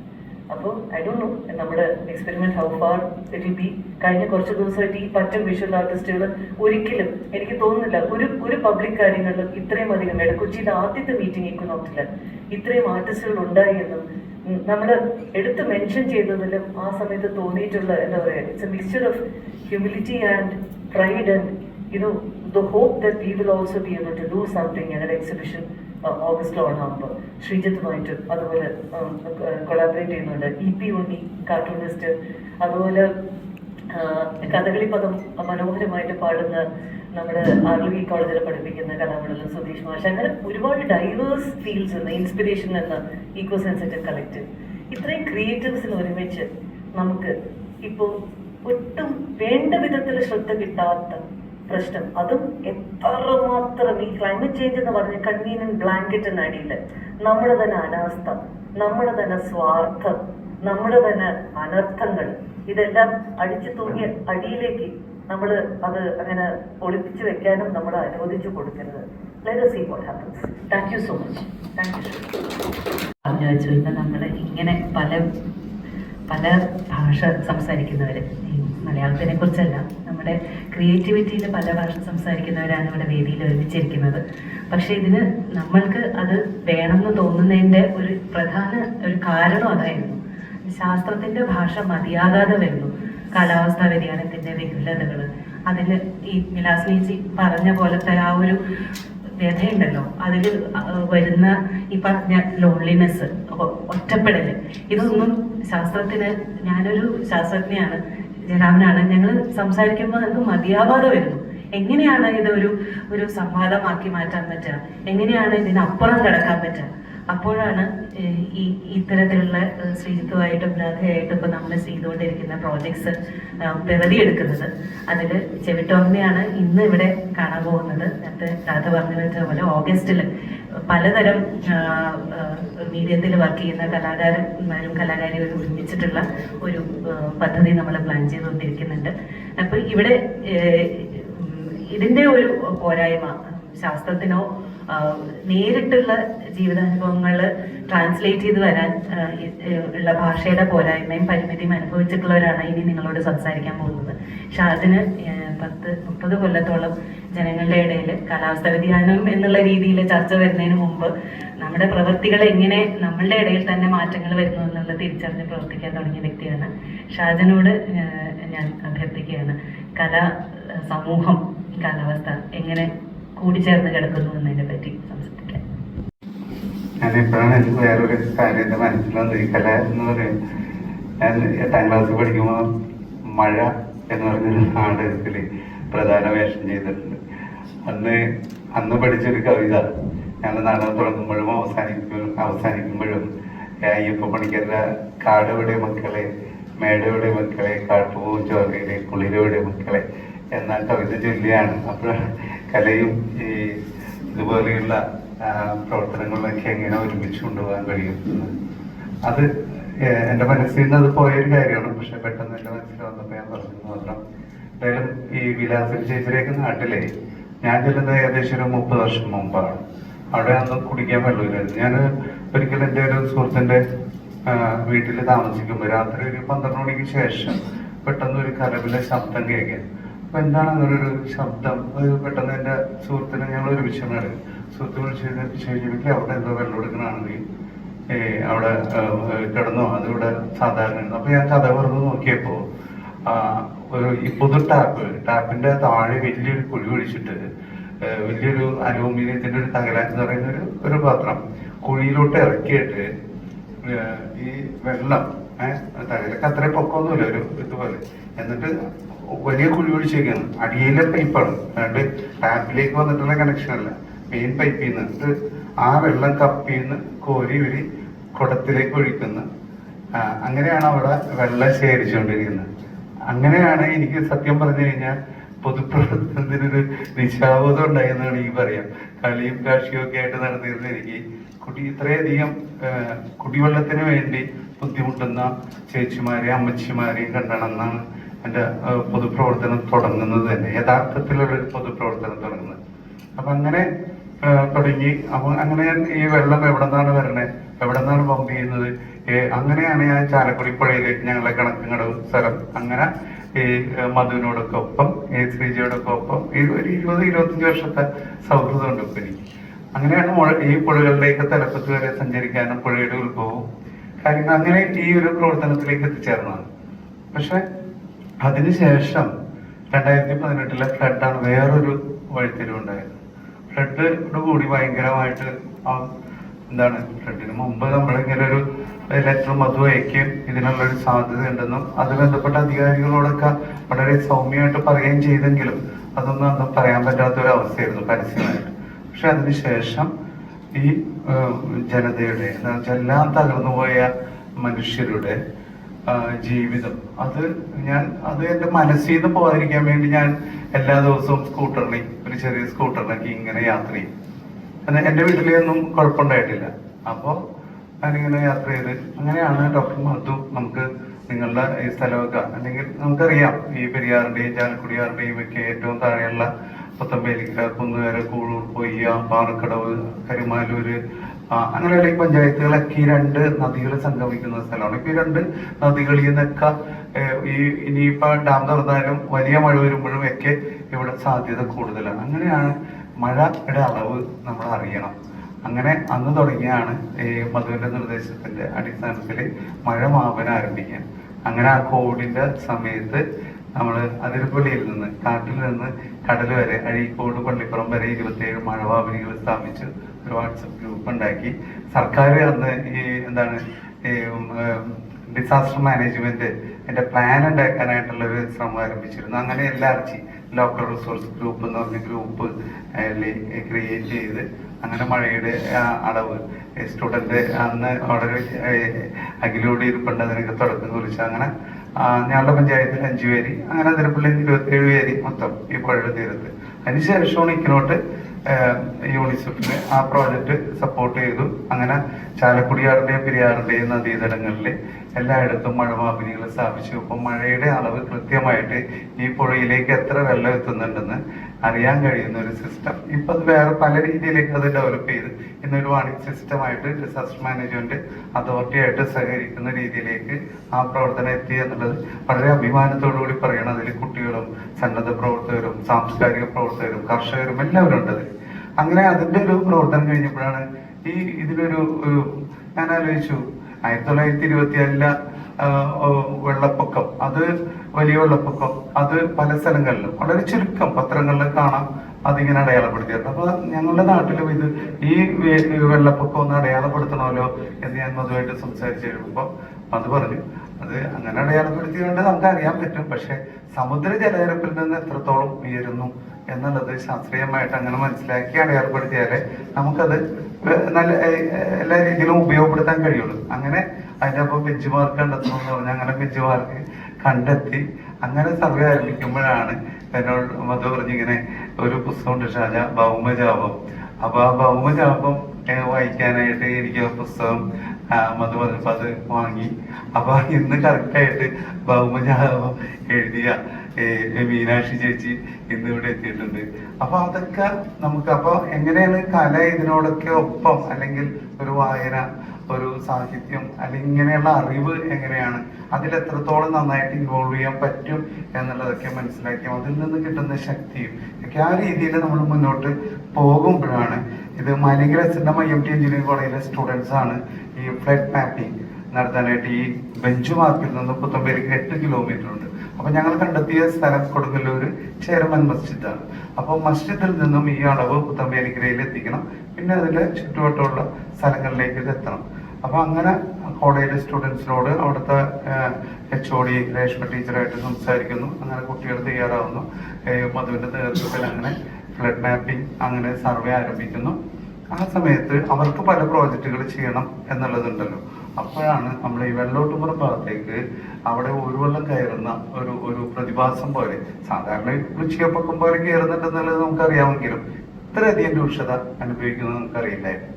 അങ്ങനെ നമ്മള് അവിടെ ചെന്ന് കഴിഞ്ഞപ്പോൾ കുട്ടികൾ വീണ്ടും വേറൊരു പ്രോജക്റ്റായിട്ട് അത് ഈ വേലിയേറ്റ വെള്ളപ്പൊക്കം അതിൻ്റെ ഒരു സർവേ നടത്തി. അങ്ങനെ ഇതൊരു രൂക്ഷമായ അവസ്ഥയാണല്ലോ. ഇത്രയധികം ആൾക്കാർ അവരുടെ വീടുകളിൽ അനുഭവിക്കുന്ന ദുരിതം, അത് വല്ലാത്തൊരവസ്ഥയാണ്. അങ്ങനെ ഞങ്ങളവിടെ ഈ മഴപാമ്പിനെ എന്നൊക്കെ പറയുന്നത് ആദ്യം ഞങ്ങൾ തുടങ്ങിയ ചെറിയൊരു അക്വറി ഉണ്ടാക്കണ കടയിൽ ചെന്ന് ഒരു ചില്ലിൻ്റെ ഒരു സാധനം ഉണ്ടാക്കി മധു പറഞ്ഞ അളവിൽ ചെയ്താണ് തുടങ്ങിയത്. അതോടൊപ്പം തന്നെ ടൈഡൽ ഗേജ് അതേപോലെയാണ്. ചെറിയൊരു 30-35 സെന്റിമീറ്ററിന്റെ ഒരു റീപ്പറിൽ സാധാരണ ടൈലർമാർ ഉപയോഗിക്കുന്ന ടേപ്പ് ചുറ്റി ആണ് നമ്മളത് ഉപയോഗിക്കുന്നത്. അങ്ങനെ 19 ടൈഡൽ ഗേജ് ഉണ്ടാക്കി. അങ്ങനെയാണ് ഇത് ഞങ്ങൾ ആദ്യം നിരീക്ഷണം ആരംഭിക്കുന്നത് അവിടുത്തെ ആൾക്കാർ. അപ്പൊ എന്നോട് മധു പറഞ്ഞു, അത് ഇതൊക്കെ മതിയോ, ഇതാവുമ്പോൾ ജനങ്ങൾ ഉപയോഗിക്കും, അല്ലാതെ വേറെ എന്തെങ്കിലും വലിയൊരു എക്യുപ്മെന്റ് ഒക്കെ ആണെങ്കിൽ സാധാരണക്കാർ ഉപയോഗിക്കില്ല. അപ്പൊ എന്തായാലും ഇത് നമ്മുടെ കയ്യിൽ പൈസ ഇല്ല, ഇപ്പൊ എന്തായാലും ഇത് തന്നെ നമുക്ക് ഇതിന്റെ കൃത്യമായ ഡാറ്റ കിട്ടുന്നതല്ലേ നല്ലത്. അപ്പൊ അങ്ങനെ ഈ റീപ്പർ അല്ലെങ്കിൽ ചെറിയ മരത്തിന്റെ കഷ്ണം ഉപയോഗിച്ച് വേലിയേറ്റ വെള്ളപ്പൊക്കത്തിന്റെ ലെവല് അറിയാൻ തുടങ്ങി. അങ്ങനെ ആണ് ഈ രൂക്ഷത ഞങ്ങൾ ആദ്യമായിട്ട് മനസ്സിലാക്കുന്നത്. അങ്ങനെ അത് വീണ്ടും പുതിയ സപ്പോർട്ട് കാര്യങ്ങളൊക്കെ വന്ന് തീരദേശ മേഖല ചെല്ലാനം വരെയുള്ള കാര്യങ്ങളെ കുറിച്ച് തീരദേശ പഞ്ചായത്തുകളെ ഒരുമിപ്പിച്ച് അങ്ങനെ കൂടി ആ രീതിയിലേക്ക് ഈ പ്രവർത്തനം ഇന്ന് എറണാകുളത്തിന്റെ വേലിയേറ്റ വെള്ളപ്പൊക്കം അഡ്രസ് ചെയ്യുന്ന ഒരു വിഷയമാക്കി അത് ദുരന്ത നിവാരണ നിയമത്തിൽ ഉൾപ്പെടുത്തണമെന്നുള്ള എല്ലാ പഞ്ചായത്തുകളുടെ പ്രമേയം അങ്ങനെ മുന്നോട്ട് പോകുന്നതിന് മുൻപാണ് ഈ പറയുന്ന പ്രവർത്തനം. ഈ ശ്രീജിത്ത് രമണൻ സാറ് വന്നിട്ട് ഇങ്ങനെ ഒരു നാടകം ചെയ്യാനായിട്ട് സാറിനെ ക്ഷണിക്കുകയും ഒക്കെ ചെയ്തപ്പോൾ ഞാനും അപ്പോൾ എനിക്കൊരാഗ്രഹമുണ്ട്. ഷാജൻ പറഞ്ഞൊരു സംഗതിയില്ലേ, അതായത് വെള്ളപ്പൊക്കത്തെ ഇദ്ദേഹം പറഞ്ഞ നമ്മൾ കാര്യങ്ങളൊക്കെ ചെയ്തു. ഈ വെള്ളപ്പൊക്കം ശാസ്ത്രീയമായിട്ട് എത്രയുണ്ടെന്ന്, ഏതൊക്കെ വീടുകളിൽ കയറുന്നുണ്ട്, എപ്പോഴൊക്കെ കയറുന്നുണ്ട് എന്ന് മനസ്സിലാക്കാനുള്ള ടൈലർ ടേപ്പ് വെച്ചിട്ടുള്ള മെഷർമെന്റും കാര്യങ്ങളൊക്കെ ചെയ്തു. എന്നാലും പക്ഷേ നമ്മൾക്ക് ജനങ്ങളുമായിട്ട് സംവദിക്കാൻ പറ്റുന്നതിന് ഒരു പരിമിതി ഉണ്ടായിരുന്നു.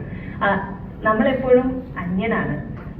കാരണം അവർക്ക് അത്രയും കാലത്തെ ഇത് വെച്ചിട്ട് വിശ്വാസക്കുറവ് നല്ലോണം ഉണ്ട്. കാരണം അത്രയും നേരത്തെ സാർ പറഞ്ഞ സംഗതി തന്നെയാണ്, ഇതൊരു പുറംപണ്ടിൽ നിൽക്കുന്ന പ്രശ്നമല്ല എന്നുള്ളത് എല്ലാവർക്കും നല്ല ബോധ്യമുണ്ട്. പക്ഷെ നമ്മൾ ചെല്ലുമ്പോൾ ഓക്കെ എന്ന് നമ്മൾ പറയുന്ന കേൾക്കുമെങ്കിലും അവിടെ ഒരു വിടവ് ഞങ്ങൾ കൃത്യമായിട്ട് ഫീൽ ചെയ്തിരുന്നു. ശ്രീജിത്ത് വന്ന ശേഷമാണ് ആ വിടവ് നിന്നത്. അന്ന് എൻ്റെ അടുത്ത് ഷാജൻ പറഞ്ഞൊരു കാര്യമില്ലേ, അതായത് വെള്ളോട്ട് പുറത്തുകാരുടെ അടുത്ത് ശാസ്ത്രം പറഞ്ഞിട്ട് കാര്യമില്ല. അപ്പോ അതൊന്നും പറയൂ ഷാജൻ. ഞാൻ പെട്ടെന്ന് ഓർക്കേണ്ടത്, എന്റെ മനസ്സിൽ ഇപ്പൊ ഉള്ളൊരു കാര്യം എന്ന് പറഞ്ഞു കഴിഞ്ഞാൽ നമ്മൾ ഈ രാഷ്ട്രീയപരമായിട്ടും മതപരമായിട്ടും നമ്മുടെ സമൂഹത്തിൽ ഇങ്ങനെ പല ചേരികളിലേക്ക് ഇങ്ങനെ പോയിക്കൊണ്ടിരിക്കുന്ന ഒരു സമയം, ഇത്രയും വലിയ ഇഷ്യൂ.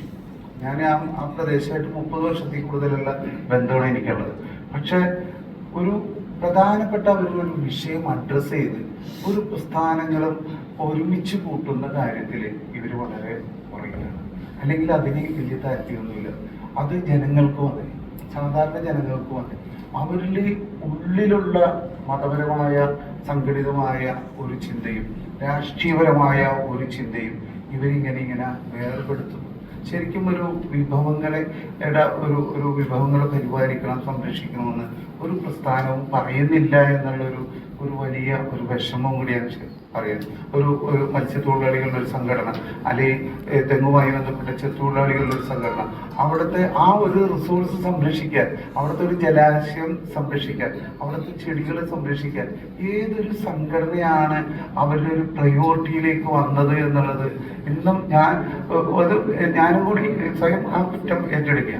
അപ്പോൾ അങ്ങനെയുള്ളൊരു സ്ഥലത്ത് ഏറ്റവും പാവപ്പെട്ടവരായി, പ്രത്യേകിച്ച് തീരദേശ ജനങ്ങൾ പല രീതിയിൽ വഞ്ചിക്കപ്പെട്ടവരാണ്. അവിടെയുള്ള ധനകാര്യ സ്ഥാപനങ്ങൾ ഒരു വഴിക്ക് പല രീതിയിൽ അവർ ചതിക്കപ്പെടുന്നു. അങ്ങനെയുള്ള ഒരു സ്ഥലത്ത് ഭിന്നിച്ച് നിൽക്കുന്ന ആ സമൂഹത്തിൽ ഒരു രാഷ്ട്രീയ പാർട്ടിക്കും ഇവരെ ഒരുമിച്ച് കൊണ്ടുവരാൻ പറ്റാത്ത ഒരു സാഹചര്യത്തിൽ ശാസ്ത്രത്തിന് പറ്റാൻ കഴിയാതെ ഞങ്ങളിങ്ങനെ നിൽക്കുമ്പോഴാണ് ഈ ശ്രീജിത്ത് രമണൻ ഈ തിയേറ്റർ പ്രോഗ്രാം ഞാൻ അന്ന് അവിടുത്തെ പഞ്ചായത്ത് പ്രസിഡന്റ് അടക്കം ഇതിൽ ഈ പരിശീലനം തുടങ്ങിയ ആൾക്കാരാണ്. എന്താ വെച്ചാൽ ആൾക്കാരെ ആദ്യം വന്നില്ല.